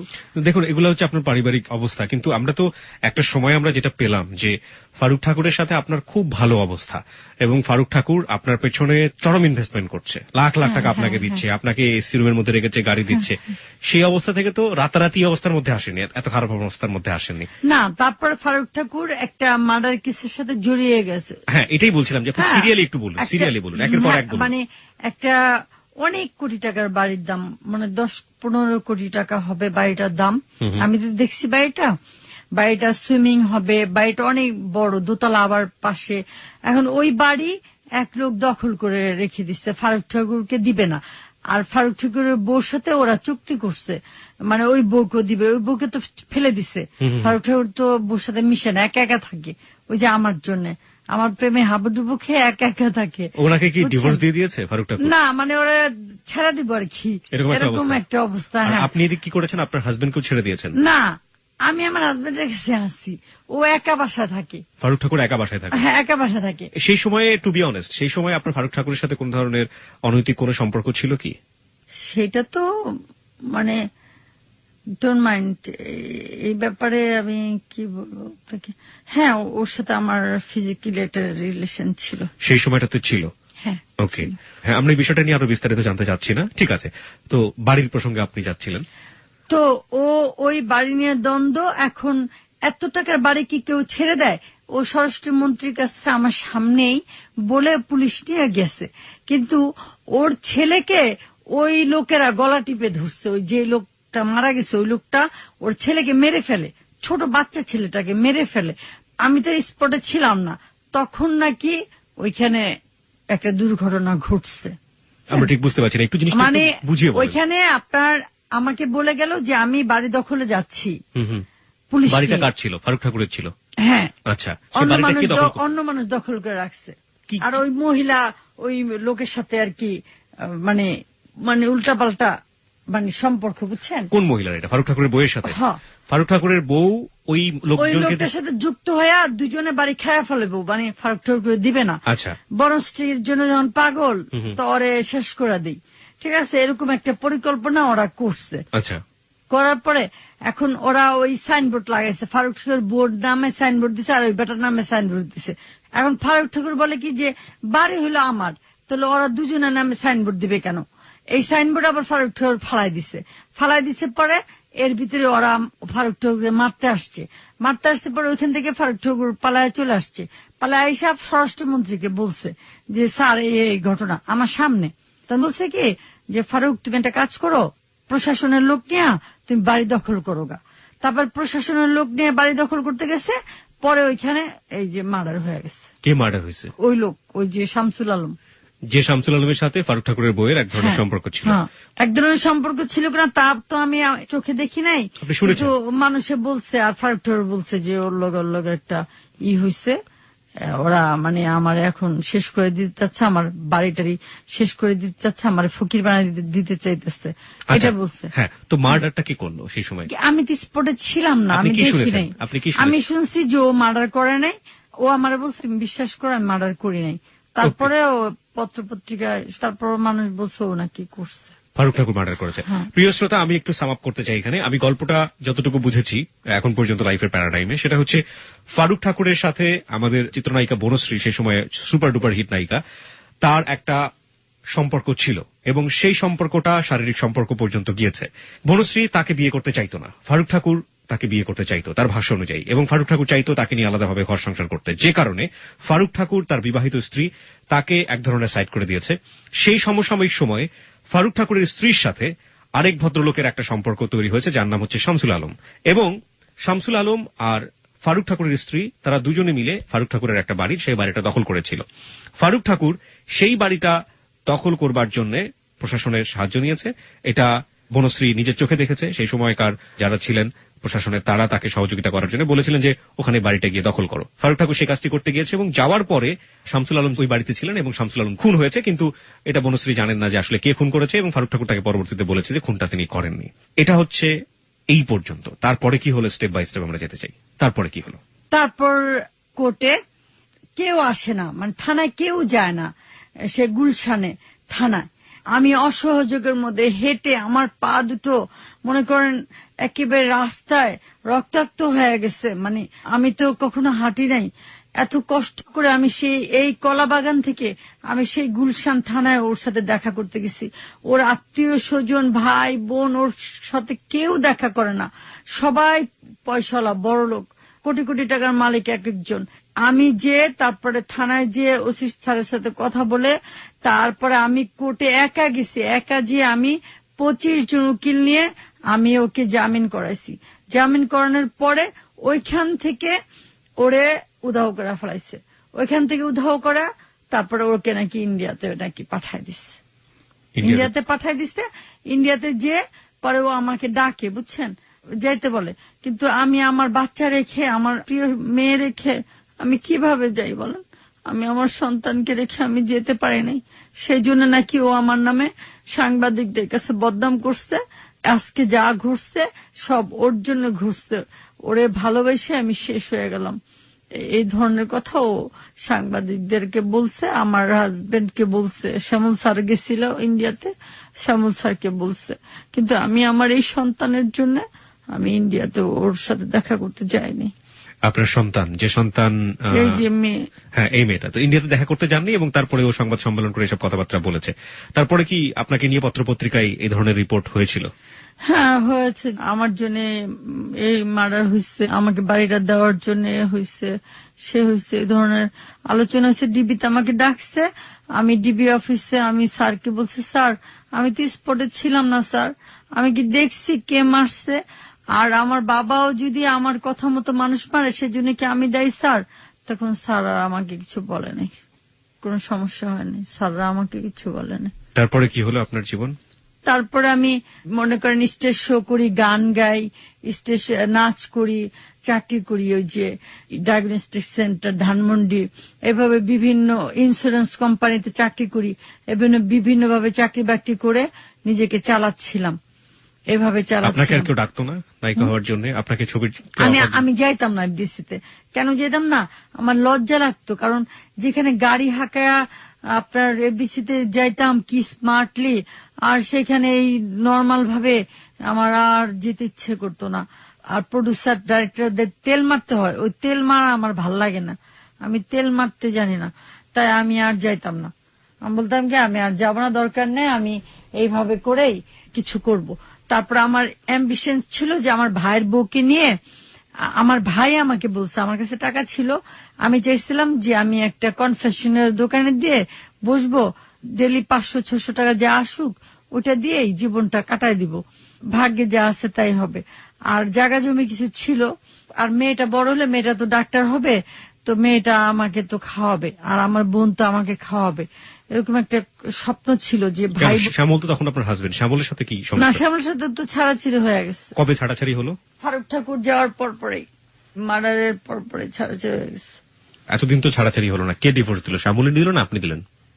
শ্যামল আমারে বলে তুমি যাও গা, তুমি চলে যাও, তুমি আমার বাসা থাকবা না, খালি আমাকে খোটা দেয়, তারপরে মানসিক টর্চার করে, তারপরে আমাকে বাজারে টাকা দেয় না, ট্রিং বিং করে, তারপরে আমি যা বেটা তোর, আমি তালাক দিয়ে চলে গেলাম। আমি এরপর দুঃখে কষ্টে মানসিক টর্চারের অত্যাচার যেমন ভাই অত্যাচার করে, সেরকম বোন অত্যাচার করে, সেরকম মা অত্যাচার করে, সেরকম স্বামী অত্যাচার করে। এই অত্যাচারে আমি মনে করেন দূরে এক জায়গায় এই নিকুঞ্জে যায় বাসা একটা ভাড়া নিয়া, তারপরে যে চাকরি বাকরি করছি, রিসিপশনে চাকরি করছি হসপিটালে। আর টাকা তো কিছু ছিল, ব্যাংকে টাকা ছিল না। কত টাকা ছিল সেই সময়? ওইভাবে করে চলছি। ব্যাংকে তখন 30-40 লাখ টাকার মতো ছিল। ব্যাংকে সেই মোমেন্টে আপনার 30 থেকে 40 লাখ টাকা ছিল যখন ঠাকুর ইন্ডিয়াতে, এবং আপনার হাজবেন্ডের সাথে যখন আপনার ডিভোর্স হয়ে গেছে, এবং আপনার সাথে আপনি এবং আপনার মেয়ে, এছাড়া কেউ নাই। তারপর বাবা মাকে ডাকছি যে তোমরা আসো, না এই টাকাটা নষ্ট হয়ে যাবে।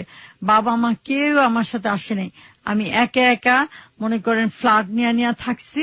আর ইউনিভার্সিটির পোলাপান আমার বাসা আসা যাওয়া করছে, এরা আমার ফ্ল্যাট ভাড়া দিয়া আমার টাকা পয়সা খায়া মনে করেন এটা ব্যবসা করে, ওই ব্যবসা ধরে, কন্ট্রাক্টারি ধরে, এই করে সে করে, এভাবে করতে করতে আমার টাকা টুকা সব শেষ। একটু বুঝিয়ে বলেন। বুঝি নাই, 30-40 লাখ টাকা দিয়ে আপনি কি করলেন? একটু সিরিয়ালি বলেন, কারণ ইউনিভার্সিটির ছেলেমেয়েরা এসে আপনার বিউটি পার্লার দিছিলাম, বুঝছেন।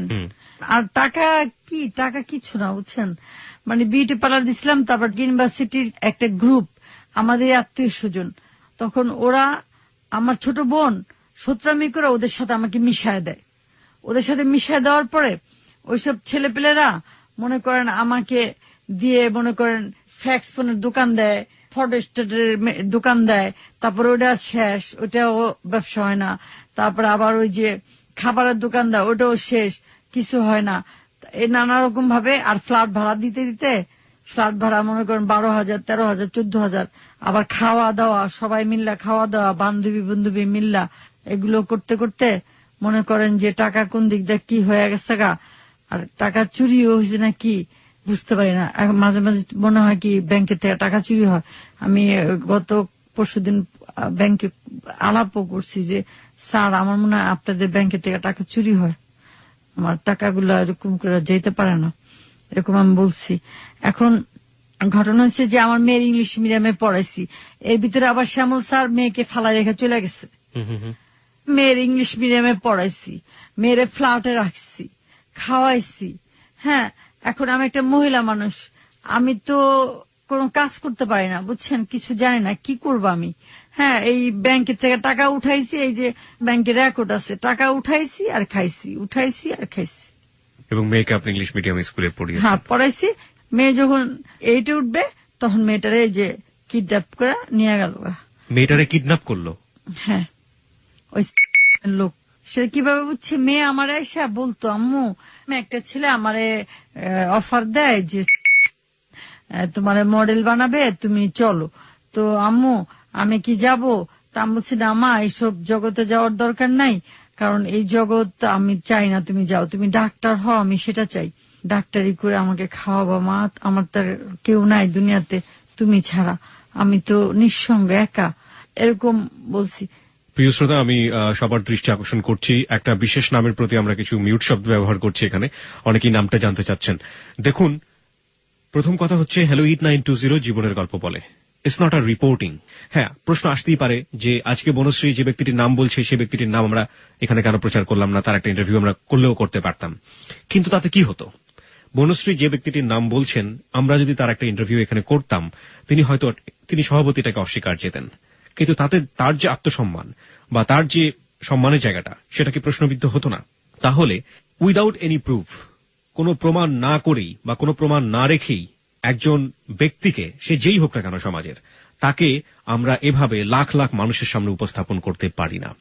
বনশ্রী যে মামলা করেছে সে মামলার কপি আমরা দেখেছি, বনশ্রী যে তথ্য এবং উপাত্ত উপস্থাপন করেছে সেগুলো আমরা দেখেছি। সবকিছু দেখে দুখে আমাদের কাছে যেটা মনে হয়েছে তাকে আমরা সামনাসামনি ফেসও করেছি, কিন্তু এটা আইনি সংস্থার দ্বারা প্রমাণিত হয়নি। এবং তার চেয়েও বড় কথা যেটা, সেটা হচ্ছে যে তার জায়গাটি থেকে বা অন্যান্য জায়গা থেকে যদি ব্যাপারটি প্রমাণিত না হয়, তাহলে প্রমাণিত না হওয়া অবস্থায়ও আমরা নামটা প্রকাশ করতে পারতাম, কিন্তু সেক্ষেত্রে তার যে আত্মসম্মান, সে আত্মসম্মান কি প্রশ্নবিদ্ধ হতো না? এই প্রশ্নবিদ্ধ হবার জায়গাটি হ্যালো 8920 জীবনের গল্প বলার মতো অনুষ্ঠান, সেখান থেকে করা খুবই দুষ্কর এবং এটা সম্ভব নয়। এটা যদি একটা ক্রাইম রিপোর্টিং হতো, সেই অ্যাঙ্গেল থেকে বিভিন্নভাবে প্রশ্নবিদ্ধ করা যেতে পারত, কিন্তু সেটাও সাংবাদিকতার এথিক্সের জায়গা থেকে কতটুকু গ্রহণযোগ্য সেটা নিয়ে যথেষ্ট প্রশ্ন আছে, এবং সেই জায়গাটা থেকে আমরা আজকে নামটাকে মিউট করেছি। তবে যারা জানতে অনেক বেশি আগ্রহী, তারা আমার মনে হয় আপনারা চাইলে আমাদের এই অতিথি বনশ্রী তার সঙ্গে যোগাযোগ করতে পারেন, যোগাযোগ করে জানতে পারেন। সেক্ষেত্রে আমাদের ফেসবুকটা হচ্ছে সবচেয়ে বড় ঠিকানা। আমাদের ফেসবুকের ঠিকানা www.facebook.com/hello8920। আমি আবারও বলছি www.facebook.com/hello8920। ওখানে যাবেন, যাওয়ার পরে আপনি লাইক দেবেন, লাইক দেওয়ার সঙ্গে সঙ্গে আপনি hello 8920 মেম্বার হয়ে যাবেন। হ্যাঁ, তার কিছুদিন পরেই আমার মেয়েটাকে ওই কালো এক ট্যাক্সি আইসা আমার এই কাছ থেকে হাত ধরা টাইনা নিয়ে গেছে। তখন আমার কি মনে হয়েছে জানেন, আমি গাড়ির নিচে পড়ে মরি। জানেন, মানুষ আমার ধরে রাখছে, কইছে না আপনি গাড়ির নিচে পড়ে মরেন না। আমার এমন মনে হয়েছে যে আমি গাড়ির নিচে ঝাঁপ দিই, কারণ আমার সতী মেয়ের অসতী করে ফেলবে। আমি সতীত্ব নষ্ট করার সহ্য করতে পারি না। আমার মেয়ের সতীত্ব ধরে রাখার জন্য আমি সবসময় মেয়ের পিছে পিছে পিছে পিছে থাকছি। আমার সেই মেয়েরে নিয়ে ওরা আমার মেয়েরে নষ্ট করে ফেলছে। তারপরে ওরা বিলবোর্ড ছাপাইছে আবার বিভিন্ন জায়গায়। তারপরে আমার এক মডেল বন্ধু এসে আমারে বলল যে তোমার মেয়ের ব্রোকার একটা দালাল, এই দালালের কাছে দেখে আসছি, এই বেড়া তো মায়া করে বড় বড় লোকের কাছে দেয়, এই যে কল গাল বানায়। ওইখান থেকে আমি পাগল হয়ে গেছি। ওইখান থেকে মনে করেন আমার অসুস্থ হয়ে গেছি, গুজা হয়ে গেছিলাম, এমনি এমনি হাঁটতাম। ওইখান থেকে এই যে মেহেদির আব্বা আমাকে বিয়ে করছে। মেহেদির আব্বার প্রসঙ্গে আমি আরো পরে আসতে চাই। হ্যাঁ, তারপর আমি ফোন করছি, ওই আমার বন্ধু ফোন নাম্বার দিচ্ছে, দেওয়ার পর আমি ফোন করে বলছি যে আচ্ছা স্যার, আপনার এখানে শ্রাবণ নামে কোন মেয়ে আসছে, বৃষ্টি শ্রাবন্তী শ্যামল বৃষ্টি, আমার মেয়েরে পাই না, আমি মরে যাচ্ছি স্যার, আমার মেয়েটারে ফিরায় দেন, আমি খাইতে পারি না, আমার একমাত্র সন্তান, আমারে ফিরায় দেন, আমি ওকে নিয়ে বেঁচে আছি। আমার ধমক দেয়, বলে আপনার মেয়েকে আমি চিনি নাকি, আপনি আর ফোন করবেন না, ফার্দার ফোন করবেন না। আবার ফোন করি, লাইন কেটে দেয়, আবার ফোন করি, এরকম করে আমি 2 দিন ভরে ফোন করছি, তাও সে ফোন রিসিভ করে না। তারপর আমি থানায় গেছি বাধ্য হয়ে। তারপর আমার বন্ধুরা আমি জিজ্ঞেস করছি, আমার যে বন্ধু তারা আমি জিজ্ঞেস করছি, সে ইয়াং ছেলে আর কি, আমার বন্ধুটা মডেল, আমরা একসাথে মডেল করতাম। হ্যাঁ, পরে বলছি কি দোস্ত, ওই যে ও তো না করে, অস্বীকার করে। তখন আমার বন্ধু বলে কি, আমি তোমার গ্রান্ট দিয়ে দিলাম, তুমি থানা যাও, কেস করো, তুমি যদি তোমার মেয়ে না পাও তখন তুমি বলো। তারপর আমি থানায় যাই, ওসি স্যারকে বললাম, স্যার আমার মেয়েকে এরকম নিয়ে গেছে, এখন তো ওই যে কিডন্যাপ করতে এরকম হয়েছে স্যার, এখন আমি আমার মেয়েরে আপনারা একটা ব্যবস্থা করেন। তখন ওসি স্যার বলতেছে যে না না না, এই বড় মানুষের কেস নেওয়া যাবে না। তারপর আমি বলি কি কেন নিবেন না, ওসি স্যারের সাথে তর্ক করছি। তর্ক করার পর এক পর্যায়ে আমি ডিসি স্যারের কাছে গেছি, এই শ্যামলী, যা ডিসি স্যারকে বলছি, স্যার আমার মেয়েকে এরকম নিয়ে গেছে স্যার, ওসি স্যার কেস নেয় না। পরে ডিসি স্যারকে আপনি যান, আমি দেখতেছি। পরে ডিসি স্যার বলে দিচ্ছে সকালে কেস করছি, দুপুরের মধ্যে আমার মেয়েকে নিয়ে হাজির হয়েছে, কিন্তু লোকজন ভরা, সাঙ্গ পাঙ্গ দিয়া থানা ভরা, আবার মহিলা পুলিশ দিয়া আমার মেয়েকে সারা রাত থানায় রেখা দিছে ওসির রুমে। হ্যাঁ, আমি রাত 3টা বাজে গেছি জানেন, আমারে আমার মেয়ের সামনে ভিড়তে দেন, আমার মেয়ের আম নিয়ে গেছি খাওয়ানোর জন্য, খাওয়াতে দেন। আমার মেয়ের মুখটা এতটুক হয়ে গেছে, আমার মেয়ে শুধু একটু কথা বললো, মা আমি মরে যাব, মা আমি আত্মহত্যা করব, আমার একদিন না আমার আত্মহত্যা করতে হবে, মা তুমি আমাকে ভুলে যাও, ওদের সাথে তুমি পারবে না মা, ওদের সাথে তুমি পারবে না, তুমি চলে যাও মা, শুধু এটুকু বললো আমার মেয়ে। আমার অবস্থাটা কি বুঝতে পারতেছেন এখন? থানা থেকে আপনাকে আপনার মেয়ে চলে যেতে বলতেছে, এটা তো অবিশ্বাস্য। এবং আপনি তারপরে কি করলেন? তারপরে মহিলা পুলিশ গুলা এরকম করে, মাদা কি করবা, তোমার মা তোমারে খাওয়াইতে পারবো, পড়াইতে পারবো, তোমারে দামি গাড়িতে রাখতে পারবো, মা করো না। আবার সাথে মডেল মেয়ে ছিল, ওই যে কলগাল, কয় ওই তোর মা বিষ লয়ে আইছে, তোর বিষ খায় মারা ফেলেবো, তোর মা না অসতী দেখতে পারে না, তুই তো অসতী হয়েই গেছস। তারপরে ঢাকা মেডিকেল সকালে পাঠাইছে, আয়ু আমারে ঘুরাইছে চক্রির মতো, বুঝছেন। তারপরে মেডিকেল গেছি, খালি ফোন করে আমার মেয়েরে, আর দুই পাশে 2 মহিলা পুলিশ, তারপর মেডিকেল করানি। ওইখান থেকে আমার মেয়ের উধাও করে ফেলাইছে, আবার উধাও করে ফেলাইছে, উধাও করা। তারপর আমি গেছি কোর্টে গেছি, পরে আমারে আবার মনে করে চারিদিক দিয়ে ঘাও করে ফেলাইছে। এক বয়স্ক লোক, তার নাম্বারও আছে আমার কাছে, ওইখানে আছে। আর আরো ওই যে মডেল এরা আমারে ঘেরাও করে ফেলাইছে। ঘেরাও করা, কেউ আমারে ফাপড় দেয়, কেউ আমারে একটু আদর করার কথা কয়, মানে সিচুয়েশনটা সিনেমার মতো আর কি। সিনেমা যেমন হয় না, যাই বেশি বাড়াবাড়ি করিস না, মায়া দুইটারে খতম করে ফেলামো। কিন্তু আবার একজনে কয়, খালাম্মা দেন মেরে দেয়া দিব, খালাম্মা এরকম করেন না, মা এরকম করেন না, মানে এরকম সিন, মানে আমি দিশা পাই না। তারপরে আমার দিল ঠান্ডা, আমার গলামলা শুকিয়ে গেছে, আমি ওটা খাইছি। খাওয়ার পরে মনে করেন আমি জানি কেমন হয়ে গেলাম গা। তারপরে আমারে কয়, আপনি মেয়ে যদি চান তাহলে আপনি আর এই কেস কামারিতে যান না, আপনি ইয়ে করেন সাথে দেখা করেন। তারপরে আমার দাওয়াত দিল, দাওয়াত দেওয়ার পরে আমার পায়ে হাত দিয়ে সালাম করলো, সালাম কইরা তারপরে আপনার মেয়ের আমি দিয়া দিব। আমার মেয়ে আমারে ফোন করে কইতেছে, মা আমারে আমার একটু নিতে তোমার কাছে। আপনার মেয়েরে এখন আনা যাবে না, কয়েকদিন পরে দিব। তারপরে আর আমার মেয়ে দেয় না, এখন পর্যন্ত দেয় নাই। এখন এটিএন নিউজ ওর কাছে গেছিল, ও বলছে আমার মেয়ের কোনো খোঁজ ও জানে না, আমার মেয়ের ও মেরে ফেলছে না কি করছে আল্লাহ জানে। আমার মেয়েরে বাবা খাওয়ায়া ইয়াবা খাওয়ায়া আমার মেয়েরে মনে করেন ওরা ধ্বংস করে ফেলাইতেছে। আর এই দেশের মানুষ, এই দেশের বড় বড় মানুষ কিচ্ছু করতে পারতেছে না। আপনি বললেন যে এটিএন নিউজ গিয়েছিল এবং বলেছে যে অস্বীকার করে। আপনি পরবর্তীতে থানাতে আর যোগাযোগ করেননি? যে হ্যাঁ, থানাতে লিখে রাখছে তথ্যগত ভুল, মানে ওসি জানে, ডিসি জানে, সবাই জানে, এলাকার মানুষ জানে, ওরা কয় তথ্যগত ভুল। আপনার মেয়েটাকে সর্বশেষ আপনি কবে দেখেছেন? আপনার 4 বছর হয়ে গেছে। 4 বছর আগে? এই 4 বছরের মধ্যে আর আপনার মেয়ের সাথে আপনার কোনো যোগাযোগ হয়নি? আমার বান্ধবরা কি করতেছে আল্লাহ জানে। আপনার মেয়ে তো এই যে ছবিগুলো আপনি আমাদেরকে দিয়েছেন, তো একটা মডেলের ছবি, ওরা কি ব্যবসায়ী করতেছে, খাওয়ায় ওরা আমার মেয়ের ওই যে ঐশীর মতো করছে রে, আমার মেয়ের ঐশীর মতো করছে।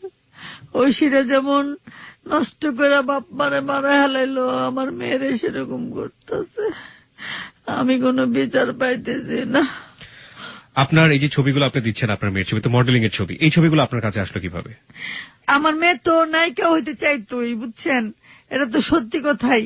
কিন্তু কথা হলো যে সে নায়িকা হইতে চাইছে, সেটা ঠিক আছে, সেটা নায়িকার মেয়ে, সে তো নায়িকা স্টাইল করে ছবি তুলবে। এই ছবি আমার বাসায় থাকতে তুলছে। এই ছবিগুলো আপনার বাসা থেকে তোলা? ক্লাস 7 এ পড়া অবস্থায় কিডন্যাপ হয়েছে, ক্লাস 7 এ থাকা অবস্থায়, রাইট? হ্যাঁ, ওর লম্বা চড়া, ওর মানে ওই গ্রোথ বেশি। এখন দেখলে আপনি দেখবেন আল্লাহর মধ্যে। ওকে দিয়ে কোনো মিউজিক ভিডিও দেখেছেন? হ্যাঁ, মিউজিক ভিডিও দেখি না, বিলবোর্ড করছিল, তারপর বিলবোর্ড নামায় আছে আমার ডরে। পরে যে আমি ফোন করে থ্রেট মেট করছি, কইছি যে দাঁড়া তো আমি দেব একদিন। এখন আমি ওকে ছেড়ে দেবো না। This track was downloaded from FusionBD.com. আমি প্রতিশোধ নিমু, জানেন। ও একটা ইবলিশ, শুনেন, ও বলে নামাজ পড়ে যে ও আমার সন্তানকে আমার বুক থেকে কেড়ে নিছে। আল্লাহ একদিন ওর সন্তানকে ওর বুক থেকে কেড়ে নিবে। আল্লাহ জানো না, আমি নামাজ পড়ে আল্লাহর কাছে কমু যে আল্লাহ তুমি ওর বুকটার ভিতরে ঠাডা পড়ায় দিও। আমার এই বুকটা ঝাঁঝরা করে বলাইছে, আমি এখনো ঠিক নাই। আমি ছেলে বাচ্চাটার আমি ঠিক মতো পালতে পারি না। আমার মাঝে মাঝে আমার সব উল্টা পাল্টা হয়ে যায়। আমার বুকটার ভিতরে রক্ত পড়ে, রক্ত ঝরে আমার এই বুকের ভিতর থেকে, জানেন, রক্ত পড়ে, রক্ত। আমার এই বুকটা ঝাঁঝরা হয়ে গেছে, প্রিয় শ্রোতা, উনি আসলে স্বাভাবিক অবস্থায় নেই। ওনার প্রথম থেকে আপনারা যারা শুনছিলেন তারা বুঝতে পারবেন যে আসলে উনি অপ্রকৃত অস্থর মতো কথাবার্তা বলেন এবং উনি আর কিন্তু নর্মাল নেই, এবং প্রথম থেকেই কিন্তু উনি ওইভাবেই কথা বলছিলেন। এখন আমি আবিষ্কার করলাম যে আসলে কেন উনি সিরিয়ালি কথাগুলো বলতে পারেন না। তারপরে আমার ব্যাংকে মনে করেন 4-5 লাখ টাকা ছিল পরে আমার ভাই আমারে বলল কি, বাবা এই টাকা দিয়ে টেলারিং দোকান দিলে ভালো হয়। আমার বউ তো টেলারিং কাজ জানে, আপনিও কাজ আনতে পারবেন, আপনি তো ফার্স্ট। আমি আবার এমনিতে আপনার দোয়ায় ব্যবসা বাণিজ্যে ভালো, আমি মানে মানুষকে কনভিন্সড করতে পারি। আমার বউ সেলাই করবে, আমার বউ মাস্টার, আমি তো সেলাই কাজ জানি না, ওর বউ জানে। তা আমি বলি ঠিক আছে। ও সেখানে আমারে মনে করেন যেখানে আমার 10 লাখ টাকার পাওয়ার কথা সেখানে ও 2 লাখ টাকা আমার আনায়া ও কি করলো, 10,000 টাকা ও নিয়ে নিল, নিয়ে একটা থান ভাঙায় দিল। তারপরে ওর বউ মনে করেন দোকান দেখলো, সব দেখা টেখা নিয়ে ওইখানে 50-60 হাজার টাকা নষ্ট করে ফেলাইলো। ওটা ছিল আমার শেষ সম্বল। তারপর জিজ্ঞেস করছে আমার বাইরে, আমি কিরে এই যে আমার তো এটা শেষ সম্বল, আমার তো আর সম্বল নাই, এটা দিয়ে তো বাঁচতে হইব, আর তো বাঁচার কোনো উপায় নাই। তাহলে তুই দোকানে বসুস না কেন, তোর বউ দোকানে যায় না, কাজ আসে, কাজ নেস না, কারণ কি? এই বউ আমারে বেলুন দিয়া আমারে পিটানো, তারপরে রাস্তায় আমারে নামায় ফেলাইছে টাইন্না, রাস্তা নামে আমার জামা জমা টাইন্না ছিঁড়া ফেলাইছে, মানুষ আমারে কাপড় দা ঢাইকা, তারপরে মানুষ আমারে ঘরে নিচ্ছে জানেন, কয় পাগল হয়ে গেছে, পাগলাগারোতে ভর্তি করে দেয় আমারে।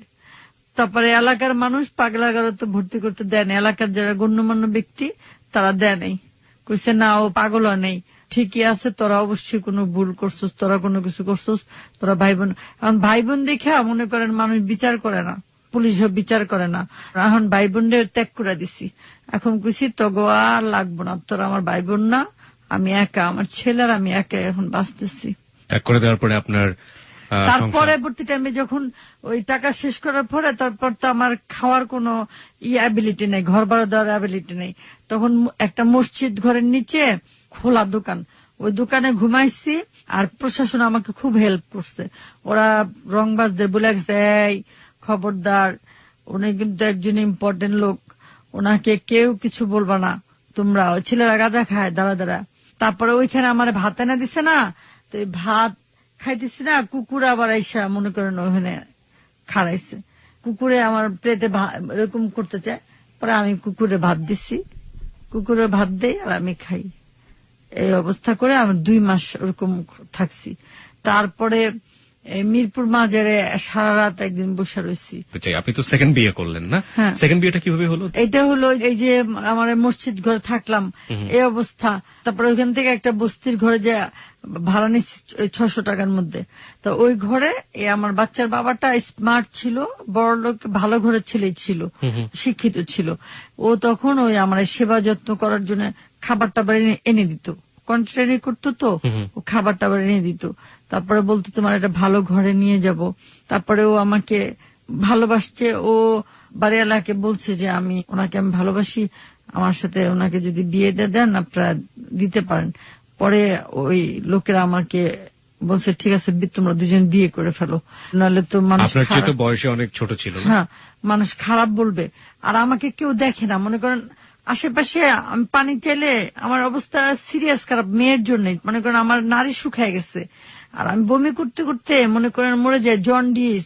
তারপরে মনে করেন আমি উঠতে পারি না, মানে মরে যাওয়ার মতো অবস্থা। এফডিসিতে ফোন করছে যে মরে যাচ্ছে আপনাদের নায়িকা, কেউ সারা শব্দ দেয় না, কেউ আমার দেখে না। ওই ছেলেটাই আসে, এই ছেলেটাই আমার টেনা টেনা মাথায় পানি টানি দেয়, পানি খাওয়ায়, শরবত না খাওয়ায়, ওই আমার সেবা যত্ন করে। তখন ওই সবাই বলছে, তখন আমি বাধ্য হইয়া ওই ছেলেকে আমার বিয়ে করার কথা না, আমি ইচ্ছা করে করি নাই, এটা আমার ইচ্ছার বিরুদ্ধে। হ্যাঁ, কি করব, তারপর আমি বাচ্চার জন্য ওকে আমি বিয়ে করছি, কিন্তু বাচ্চা আমি নিতে চাইনি, এটা হয়ে গেছে। কিভাবে হয়েছে আমি বলতে পারি না, আমার মনে টনে নাই। তারপর বাচ্চা হয়েছে পরে, তারপরে 4 মাস পরে তো ওই ছেলে মারা গেছে। পরে ছেলে মারা গেল যাকে বিয়ে করলেন, মারা গেল। ওই স্ট্রোক করছিল, ওর হার্ট অ্যাটাক করছিল, এর আগেও 2 বার করছিল, 3 বারের সময় মানুষ মরে যায় না, পরে স্ট্রোক করে যে হৃদরোগ আছে না, ওইখানে মারা গেছে। মারা যাওয়ার পর ওর 2 বোন আছে, ওর 2 বোনের বিয়ে হয়ে গেছে। হ্যাঁ, ওর 2টা বোন আছে, ওর আর ভাইটাই নাই, কেউ নাই। এরপর আমি বাচ্চা নিয়ে মানুষের কাছে মনে করেন চা বাচ্চারে এই দুধ কিনা খাওয়াইছি, মানুষের কাছে সাহায্য চাইছি, বিভিন্ন জায়গায় দোকানে টোকানে যা বলছি যে আমার বাচ্চাটাকে বাঁচান। এভাবে করে করছি কিছুদিন। তারপরে একটা মেয়ে বুদ্ধি দিল যে তুমি এইভাবে না করে তুমি হকারি করো। তারপরে নদীর পাড়ে থাকছি, মনে করেন ঝড় ভাঙ্গা ঘর, ওই ঘরের মধ্যে কোন রকম ওই যে দিয়া টিয়া চাদর টাদর দিয়ে ছিঁড়া টিয়া দিয়া অনেক কষ্ট করে বাচ্চাটা নিয়ে থাকছি। তারপরে এক জায়গায় খাতা সেলাই করছি একটা অফিসে মিরপুরে। তারপরে ওইখানে কিছুদিন থাকছি। তারপরে যে হকারিটা ধরছি। কত সাল থেকে হকারি ধরলেন? হকারি এই যে 2 বছরের মতো হকারি, 2 বছরের মতো 1.5-2 বছরের মতো হকারি করলেন। এই হকারি করে আপনি কই থাকেন এখন? এখন ওই যে বস্তিতে থাকি, ওই যে সেকেটটাকে যে আপনার গাড়ি দেখছে যে আমাদের গাড়ি গিয়ে আপনাকে নিয়ে এসছে, একটা মাটির ঘরে থাকি। ওই একটা ঘরে আপনি থাকেন? হ্যাঁ, ওই যে টিনের ঘর। কত টাকা ভাড়া যায় আপনার? 2000-এর মতো। 2000 টাকা ভাড়া যায়।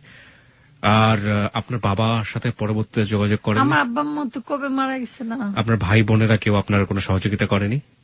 না, আমি ঘুরেছি, রাস্তায় ঘুরেছি। যখন মনে করেন ওই যে বাচ্চা যখন একটু বড় হয়েছে, আমি বাচ্চা কুলে নিয়ে দোকানে কেমনে যাব, মানে ভারী হয়ে গেছে, আমার শরীর ভারী না, আমি পারি না।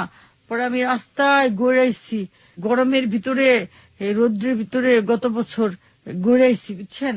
যে আল্লাহ আমার ছেলেকে পাল্টে দিয়ে দিতে বলে, আমার ভাই বোন বলে কি পাল্টে দিয়ে দেন। মাত্র কয়শো টাকা জানেন? 1000 টাকা। ভাই 500 টাকা দিলে হয়ে যায়, বোন 500 টাকা দিলে হয়ে যায়। বোন নার্স, 15-20 হাজার টাকা ইনকাম করে। আমি নিজে লেখাপড়া শিখাইছি বোনেরে। ভাইয়ের বউ আমি কাজ শিখাইছি। ভাইয়ের বউ মনে করেন 10-15 হাজার টাকা ইনকাম করে। মাত্র 1000 টাকার লেগে আমার ছেলেকে ওই যে আশ্রমে দিয়ে দিতে বলে। 1000 টাকা দিয়ে কি হবে? 1000 টাকা ঘর ভাড়া দিতে পারে না। আমরা চা খাইতে পারি, কিন্তু ঘর ভাড়াটা দিতে পারে না। আর 1000 টাকা আমার মেয়ের বাবা প্রতি মাসে আমাকে আর কি হেল্প করতো। মেয়ের বাবা মানে শ্যামল? হ্যাঁ। আপনার মেয়ে যখন কিডন্যাপ হলো, শ্যামল তখন কি করেছে? শ্যামল তো ভীতু, ওকে যা এরা ভাগ্যে ছিল।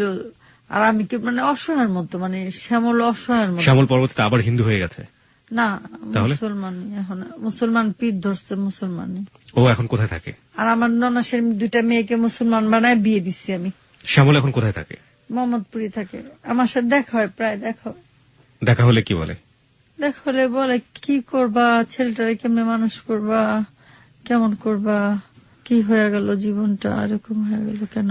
ও কি বিয়ে শাদী করেছে পরবর্তীতে? হ্যাঁ, ওই বউটা ভালো না। শ্যামলের নাম্বার আছে আপনার সাথে?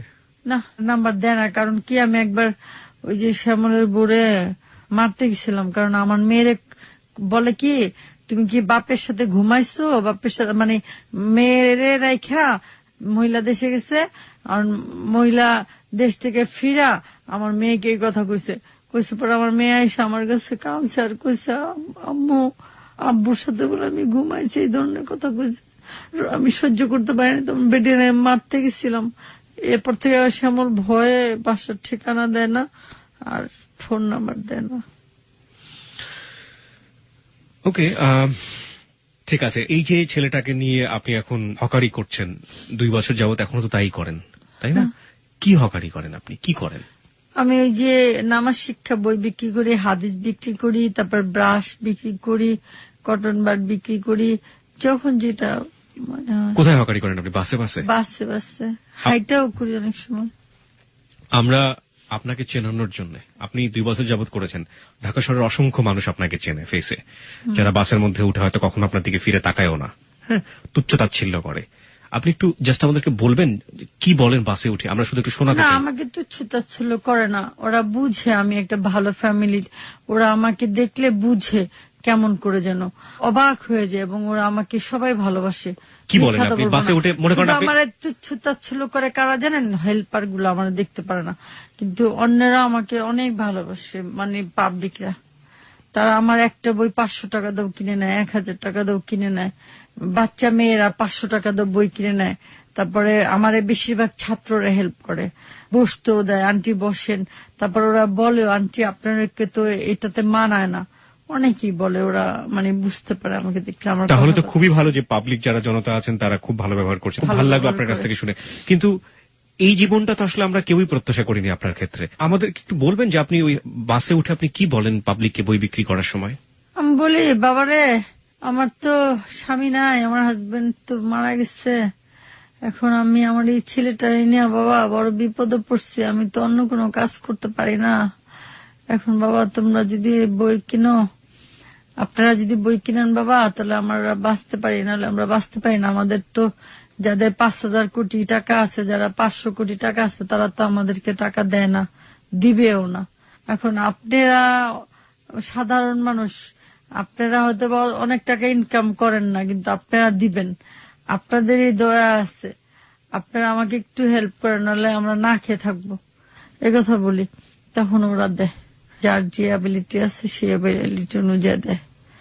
আমি বলি, বাবা যে যা পারেন তাই দেন, আমার কোনো মাইন্ড করবো না, আপনারা ইচ্ছা মতো আমাকে যে যা পারেন তাই দিয়ে আমাদেরকে একটু বাঁচান। আমি তো আত্মহত্যা করতে পারতেছি না, আত্মহত্যা করলে তো গুনাহ হবে, আল্লাহ পাপ দিবে, এই জন্য আমি আত্মহত্যা করবো না। এই জন্য আপনারা আমারে সাহায্য করেন, আমার ছেলেটাকে বাঁচান, আমার ছেলেটাকে আমি অনেক বড় হুজুর বানাবো, আলেম বানাবো, ওয়াজ করবে, সারা বিশ্বে ওর ওয়াজ শুনবে। কারণ কি, আমি গান গাইতে পারি, আমি কণ্ঠ কিভাবে তৈরি করতে হয় আমি জানি, ভয়েস কিভাবে তৈরি করতে হয় আমি জানি। আমার ছেলেকে আমি ভয়েস তৈরি করে মার্কেটে ছেড়ে দিব, পৃথিবী ওর ওয়াজ শুনবে, মানুষ কাঁদবে, আর ওকে আমি আলেম বানাবো, এই জন্য ও আমাকে ভালোবাসবে। আর ওকে যদি আমি নায়ক বানাই বা ওরা যদি আমি অন্য কিছু বানাই, তাহলে ও আমাকে ভালোবাসবে না, ও বাবা খাবে, ও সিগারেট খাবে, ও নষ্ট হয়ে যাবে। আমি এটা করব না, আমি ওরে আলেম বানাবো। আপনি ঘুরে ফিরে আপনার কথার মধ্যে ইয়াবা নিয়ে আসছেন, বাবা নিয়ে আসছেন। আপনি কখনো ড্রাগ নিয়েছেন বা এখনো নেন? না, আমি কোনো ড্রাগ নেই না বাবা, আমি ড্রাগ পছন্দ করি না। কারণ আমি সারাক্ষণ ওই যে আল্লাহ বিল্লাহ করি, আমল করি, হ্যাঁ, কিন্তু আমি মাঝে মাঝে ঘুমের ওষুধ খাই। সেটা আপনাকে দেখে বোঝা যাচ্ছে যে আপনি ইনফ্যাক্ট আপনার মনে হয় ঘুমের ওষুধ না খেলে আমার ঘুম হয় না। আমার তো ঘুম হয় না, আমার তো ঘুম নাই। এখন না ঘুমাইলে আমি সুস্থ থাকবো, বাচ্চা বাঁচাবো কেমনে? আমার ডাক্তার এই ওষুধ দিচ্ছে, ঘুমের ওষুধ, কোন খারাপ ওষুধ দেয় নাই, ভালো ওষুধ দিচ্ছে ডাক্তার। এই নামাজ শিক্ষার বইটা আপনি কোথা থেকে কেনেন? শাহবাগ থেকে কিনে। আপনি দিনে কটা বিক্রি করেন? এইটা ভাগ্য, সৃষ্টিকর্তার ইচ্ছা, এটা তো আমার ইচ্ছা না। এই যেমন আমি এই যে আমার দুঃখের কথাগুলো বললাম, কিন্তু আমি গুছিয়ে কথা বলতে পারলাম না, মানে আমার এটা হলো না। কারণ গুছিয়ে কথা বলতে গেলে অনেক সময়ের ব্যাপার, এইটা আমি পাচ্ছি না, যেহেতু আমি ব্যর্থ।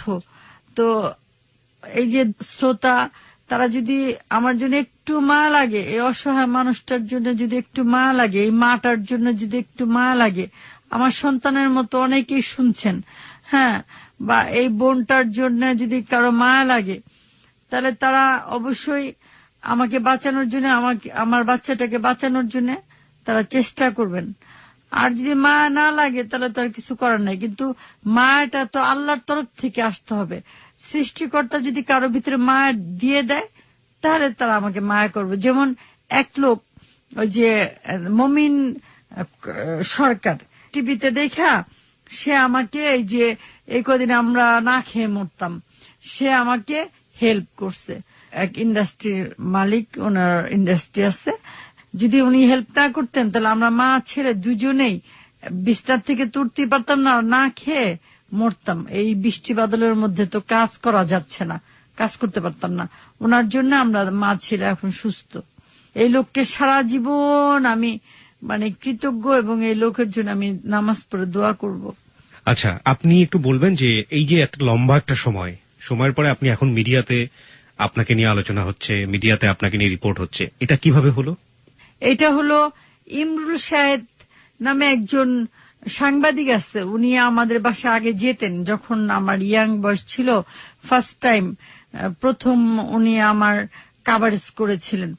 তো ওই ভদ্রলোক খুব ভালো মানে মানুষ হিসেবে ভালো। অনেক সাংবাদিকই আছে কিন্তু সবাই তো একরকম না, ভালো মন্দ মিলিয়ে এই মানুষ, সব জায়গাতেই ভালো মন্দ মিলিয়ে মানুষ। তো ইমরুল ভাই খুব ভালো একজন মানুষ, স্টেট কথা বলে একটু। উনি আমাকে দেখছে বাসে, আমি ওই যে এই বই বিক্রি করতেছি, তখন উনি আমাকে দেখে তো চিনতে পারেনি প্রথম, কিন্তু আমি চিনছি পরে। আমি পরিচয় দিচ্ছি, যে সামনে যে বলছি, ইমরুল ভাই আমি বনশ্রী, বিপদে পড়ছে, এখন কি করব, বাঁচতে তো হবে। তখন ইমরুল ভাই বলে, কি এই অবস্থা তোমার, তুমি এসি গাড়িতে ঘুরতা আর এসি রুমে ঘুমাইতা, আজকে তোমার এই অবস্থা। এই ইমরুল ভাই নিউজ করলো। ইমরুল ভাই নিউজের পরপরই মানে একের পর এক এই নিউজগুলো হওয়ার পরে আপনি কোনো সুফল পেয়েছেন? হ্যাঁ, ওই যে পেলাম, মানে তো আমরা এই কদিনে মরে যেতাম। কিছু লোক এসে আপনাকে সাহায্য করছে, কটা টাকা দিচ্ছে, এগুলোই তো, এছাড়া আপনি কোনো সাহায্য পাননি এখন পর্যন্ত? না, মানে এমন কোন সাহায্য পাই না যেটা দিয়ে আমার ছেলেটাকে নিয়ে একটা নিশ্চয়তা, লাইফ নিশ্চয়তা বা একটা শান্তি পাওয়া যায়। এখন আমি শান্তি পাচ্ছি না, কারণ একটা সিকিউরিটি, একটা বাচ্চার জন্য কিন্তু অলওয়েজ একটা সিকিউরিটি মানি রাখতে হয় ব্যাংকে। কেন রাখতে হয়? কারণ বাচ্চারা যে কোনো মুহূর্তে অসুস্থ হয়ে যেতে পারে। আর ডাক্তাররা যে ডাকাত, তারা তো পয়সা ছাড়া তো কিচ্ছু বুঝে না। সেদিন ওই যে হাসপাতালে যায় ডাক্তারদের আমি ইচ্ছা মতো গালাগালি করছি যে আপনারা তো পশু, আপনারা তো ডাক্তার না, আপনারা লোক কষাই। তারা মানে কিভাবে যে রুগীদের ঘুরায় আর কি ওষুধ দেয়, কোন রোগ ভালো হয় না, বুঝছেন? আর ওষুধ দেয়ও না ঠিক মতো। ওরা মানুষের সেবার জন্য না, ওরা নিজেদের পেট ভরে। আমি একেবারে সত্যি কথা বললাম, আমি নিজে মানে ভুক্তভোগী। আমি এই হসপিটাল গুলোতে যাইয়া আমি ভুক্তভোগী। তারপর আমি কানা ধরছি, কইছি যে আমি যদি মরেও যাই, আমি ভিক্ষা করে আমার পোলারে আমি দরকার হলো যে এই ভালো ডাক্তার দেখামু টাকা দিয়া, তাও তোমাদের হাসপাতালে আমি আসবো না, বোঝা দিয়ে আসছি। প্রিয় শ্রোতা, আমরা ছোট্ট একটা নেবার আগে আপনাকে করছিলাম যে আপনার কি মনে হয় আপনার কোন ভুলের কারণে আজকে এখানে আপনি এই অবস্থায়? আমি যদি আমার ভুলের কথা বলি, অনেক শ্রোতা আমাকে ভুল বুঝতে পারেন যে সে ঠিক বলছে না। অনেকে আমাকে হয়তোবা আমাকে মানে একটু অন্যরকম চোখে দেখতে পারেন, কিন্তু একটা সত্যি কথা বলি, সেটা হলো কি জানেন, ফার্স্ট টাইম আগে নিজের জীবন সাজানোর জন্য চেষ্টা করা উচিত একটা মানুষের। ভাই বোন এদেরকে নিয়ে ভাবা উচিত না। কারণ আমি যে ভুলটা করছি, যে আমি চিন্তা করেছিলাম যে আমার ভাইয়ের বউকে কাজ শিখাইলে সে আমাকে অন্তত একটা দোকান করে দিলে 50-50 করে আমাকে সে দেখবে, কিছু টাকা সে আমাকে দেবে, সে কিছু টাকা নিবে। বোনটাকে লেখাপড়া শিখালে অন্তত একটা ফ্ল্যাট ভাড়া নিলে আমাকে একটা রুমে থাকতে দিবে। এটা ছিল আমার স্বপ্ন। মেয়েটাকে লেখাপড়া শিখালে মেয়েটা আমাকে অন্তত একটা রুমে থাকার ব্যবস্থা করে দিবে বা আমাকে কিছু হলো খাওয়াবে। প্রত্যেকটা মানুষই কিন্তু প্রত্যেকটা মানুষের জন্য কিছু করে, কিছু না কিছু পাওয়ার আশায়, ভালোবাসা পাওয়ার আশায়, বেঁচে থাকার আশায়, এই আশাগুলোতেই করে। কিন্তু আমি সেই আশাতেই আমার ননাসের 2টা মেয়েকে মুসলমান বানায় বিয়ে দিয়েছিলাম। ওদের অনেক বড় লোক ঘরে বিয়ে দিছি। আমার আশা ছিল যে ওরা আমার পাশে এসে দাঁড়াবে, আমার আপদ বিপদে আমি ওদের পাশে দাঁড়াবো। এরকম আমার ওদেরকে নিয়ে একটা স্বপ্ন ছিল যে আমরা সবাই মিলে একসাথে আমরা কিছু করব এবং ভালো কিছু করব। আমাদের মধ্যে কোয়ালিটি ছিল। কিন্তু আমার ভাইয়ের বউ আর আমার বোন হিংসায় জ্বলে পুড়ে ছারখার হয়ে গেছে। আমার আভিজাত্য দেখে, আমার হাইফাই লাইফলিড দেখে ওরা সহ্য করতে পারে নাই। আমাকে সবাই প্রশংসা করে, এটা ওরা সহ্য করতে পারে নাই। আমি অলরাউন্ডার একটা মানুষ ছিলাম। আমি কবিতা আবৃত্তি করতে পারতাম, আমি ভালো গান গাইতে পারতাম, আমি ভালো নাচতে পারতাম, আমি ভালো অভিনয় করতে পারতাম, আমি ভালো কথা বলতে পারতাম গুছিয়ে। এগুলো ওদের ভালো লাগেনি এবং মানুষ আমাকে অনেক লাইক করত, এইগুলো ওদের ভালো লাগেনি। যার জন্য ওরা আমার মাকে আমার কাছ থেকে কেড়ে নিচ্ছে, আমাকে একা করে নিঃসঙ্গ করে দিচ্ছে আমার অনেকটা বছর। আমার ভাইয়ের বউ আমার ভাইকে কেড়ে নিচ্ছে, আমাকে ধ্বংস করে দিচ্ছে। ওরা হিংসা করে একদিন এই দুনিয়াতে ওদের বিচার না হলেও ওই পৃথিবীতে ওদের অবশ্যই বিচার হবে। এবং আমি আল্লাহর কাছে বলি যে আল্লাহ, তুমি সব জানো। মানুষ কিচ্ছু জানে না, এই শ্রোতারা কিচ্ছু জানে না। আমি তাদেরকে হয়তোবা বুঝিয়ে বলতেও পারছি না যে আমার বুকের ভিতরে কত যন্ত্রণা, কত জ্বালা। আমি একাকিত্ব জীবন কাটাচ্ছি। আমার একটা বাচ্চা নিয়ে, আমার বাচ্চাটা মামার বাসায় যেতে পারে না, মামার ঘরে ঢুকতে পারে না। একটা মামা খালার বাসায় যেতে পারে না, খালার ঘরে ঢুকতে পারে না। অথচ এদেরকে আমি জীবিকা দিছি। একটা মানুষকে ভিক্ষা না দিয়ে তাকে যদি জীবিকা দিয়ে তাকে যদি দাঁড় করে দেওয়া যায়, একটা মানুষকে যদি কর্ম দিয়ে তাকে দাঁড় করে দেওয়া যায়, এটার চেয়ে বড় কিছু নাই। আমি আপনাদেরকে গুছিয়ে কথা বলতে পারছি না। আমি একটা সময় অনেক গুছিয়ে কথা বলতে পারতাম, কিন্তু আমার গুছানো কথা বলা এখন আর হচ্ছে না।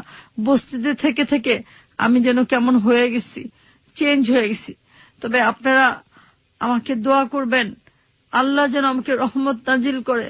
মানুষ আমার উপর অত্যাচার করছে, আমার আত্মীয় স্বজন আমার উপর অত্যাচার করছে, বিশেষ করে আমার বোন আর ভাই। আমি ভাইয়ের বোনের কথা বাদ দিব, ভাই বোন হয়ে কিভাবে আমার উপরে এত বড় অত্যাচার করলো, এটা আমি ভেবে কুল পাই না। জানেন, আমার কাছে মনে হয় ওরা মনে হয় আমার আপন ভাই বোন না। মাঝে মাঝে আমার সন্দেহ লাগে, আমি বলিও যে ওরা আমার আপন ভাই না। গেল এটা। আরেকটা কথা বলবো, দেখেন সেটা কি নামাজ পড়ে 5 ওয়াক্ত, সেই লোক কিভাবে আমার সন্তানকে কেড়ে নিল, মায়ের বুক থেকে কিভাবে সন্তানকে কেড়ে নিয়ে 4টা বছর মার এই বুকে হাহাকার করে দেয়। সে কি মানুষ? ওর নামাজ কালাম কি কাজে লাগবে? আপনারা বিবেচনা করে দেখবেন ও কি। ওর সম্পর্কে আপনারা জানার চেষ্টা করেন, আসলে ও কিসের ব্যবসা করে এবং ও কি করে খায়, এবং ও আসলে কি সত্যিকারী মুসলমান কিনা। একটা সত্যি মুসলমান কখনো তার মার বুক থেকে সন্তানকে কেড়ে নিয়ে এইভাবে রেখে দিবে না।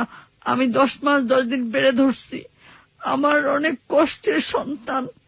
আপনারা যারা মা বাবা আছেন, যারা আপনারা সন্তানরা আছেন, আপনারা একটু চিন্তা করেন যে মা ছাড়া একটা সন্তানের কেমন লাগতেছে। আর আমার ভিতরটা জ্বলে পুড়ে ছারখার হয়ে যাচ্ছে প্রতিটা মুহূর্তে। আমি ঘুমাতে পারি না, আমি ঘুমের ওষুধ খেয়ে আমাকে ঘুমাতে হয়, আমার কিচ্ছু করার নাই। আর যদি আমি এটা না করি, আমার এই ছোট ছেলেটাকে আমি বাঁচাতে পারবো না। এখন আমার এই ছোট ছেলেটাকে বাঁচানোর জন্য আমি যুদ্ধ করতেছি।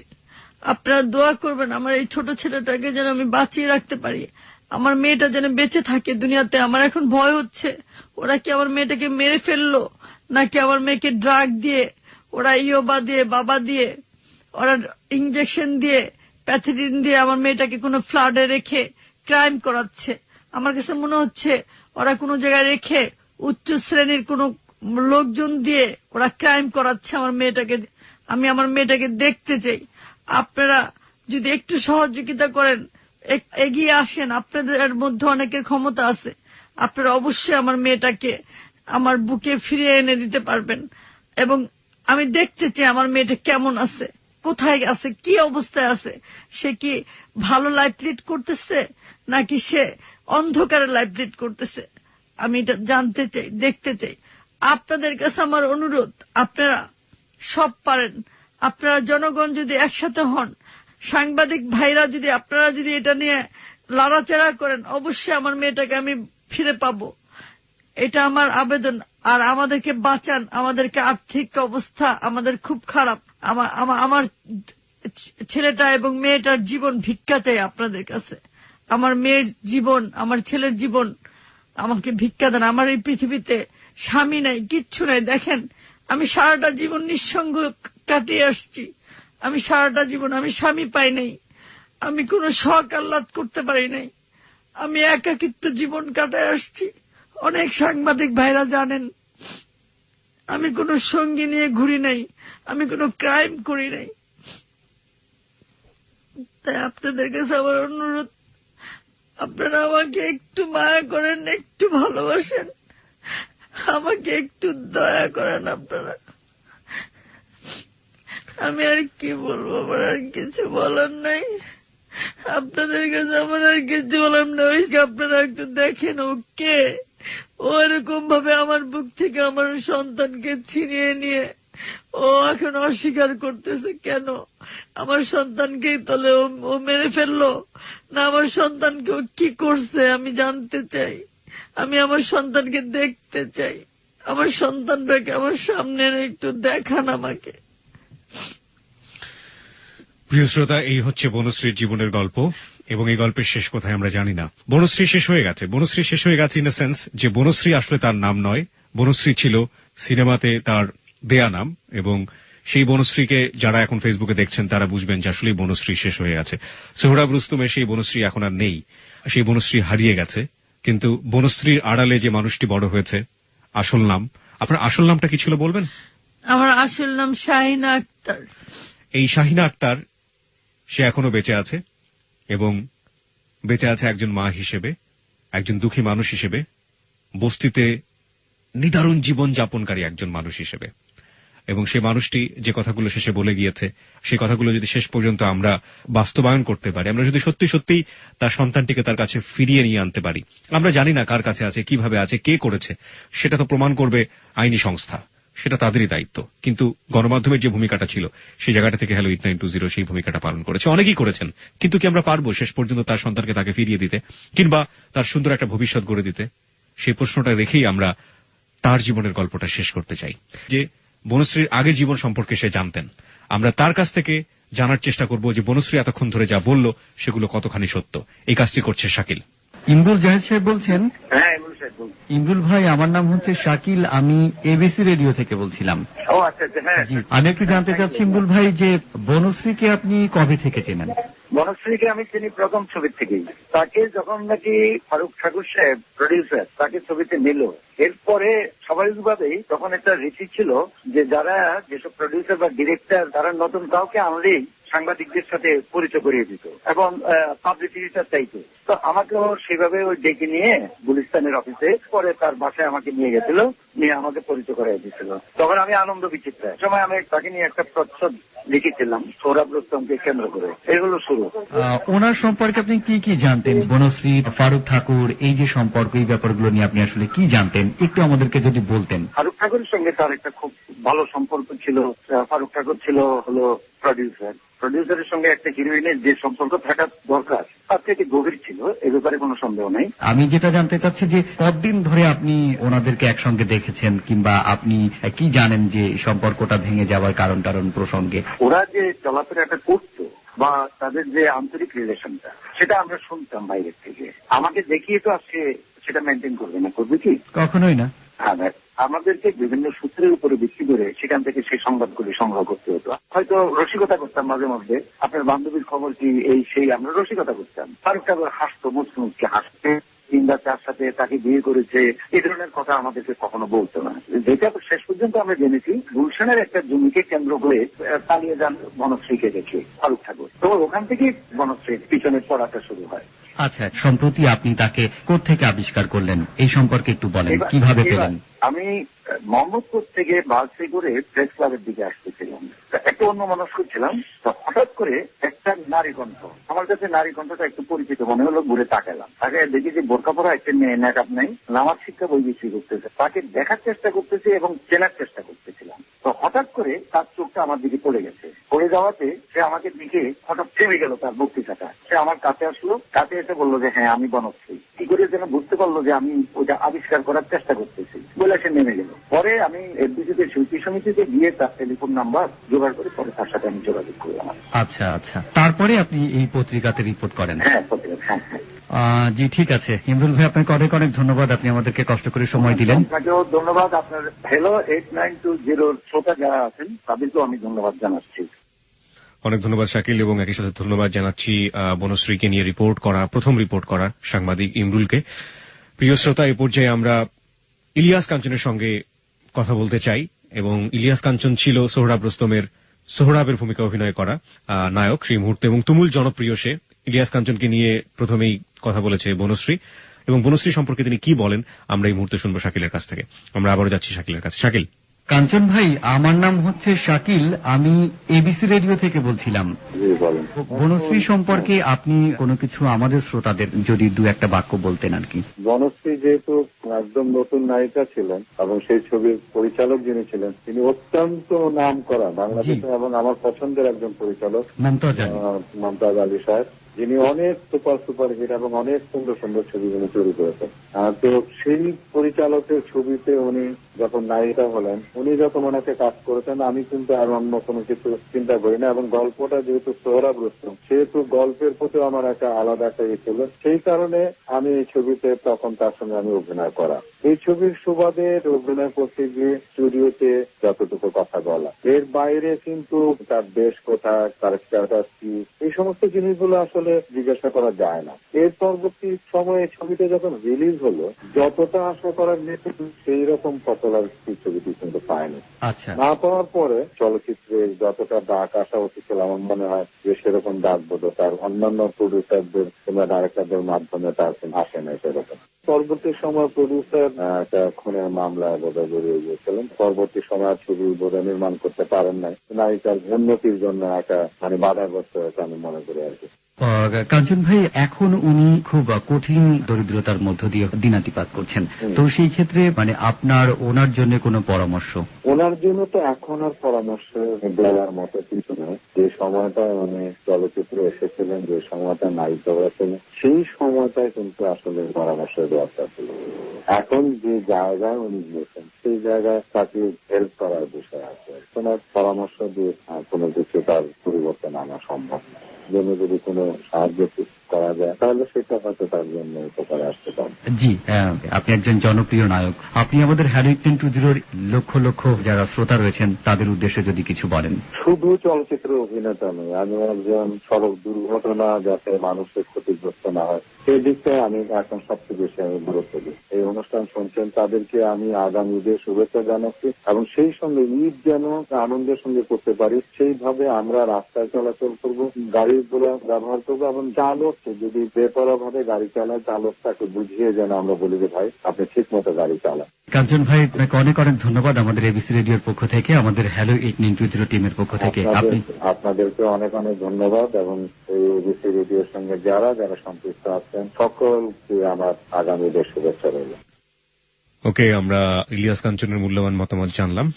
বনশ্রী, আমরা আপনার জীবনের গল্পটা হ্যালো 892-তে শেষ করতে চাই।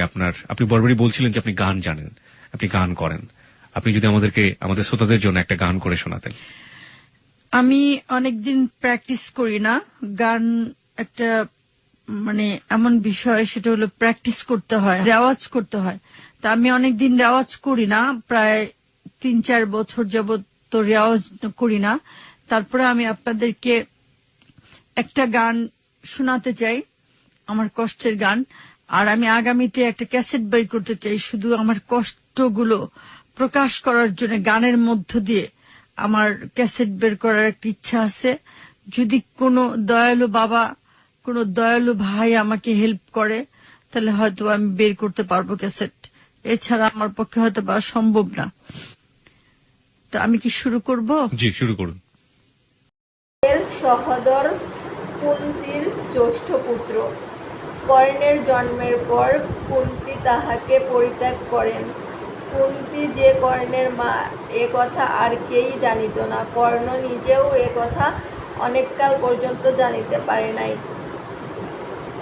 দ্রোণের শিক্ষাগুণে কয়েক মাসের মধ্যে সকলের খুব উন্নতি হইল। ধনুবিদ্যায় অর্জুন একজন অদ্বিতীয় বীর হইয়া উঠিলেন। গদায় দুর্যোধন ও ভীম এবং খড়কে নকুল ও সহদেব খুব নাম কিনিলেন। আচার্যের মুখে অর্জুনের প্রশংসা আর ধরে না। তিনি মনে করিলেন এই প্রিয় শিষ্যটিকে এমন সকল কৌশল শিখাইবে যে পৃথিবীতে কেই যেন ইহার সহিত আটিয়া উঠিতে না পারে।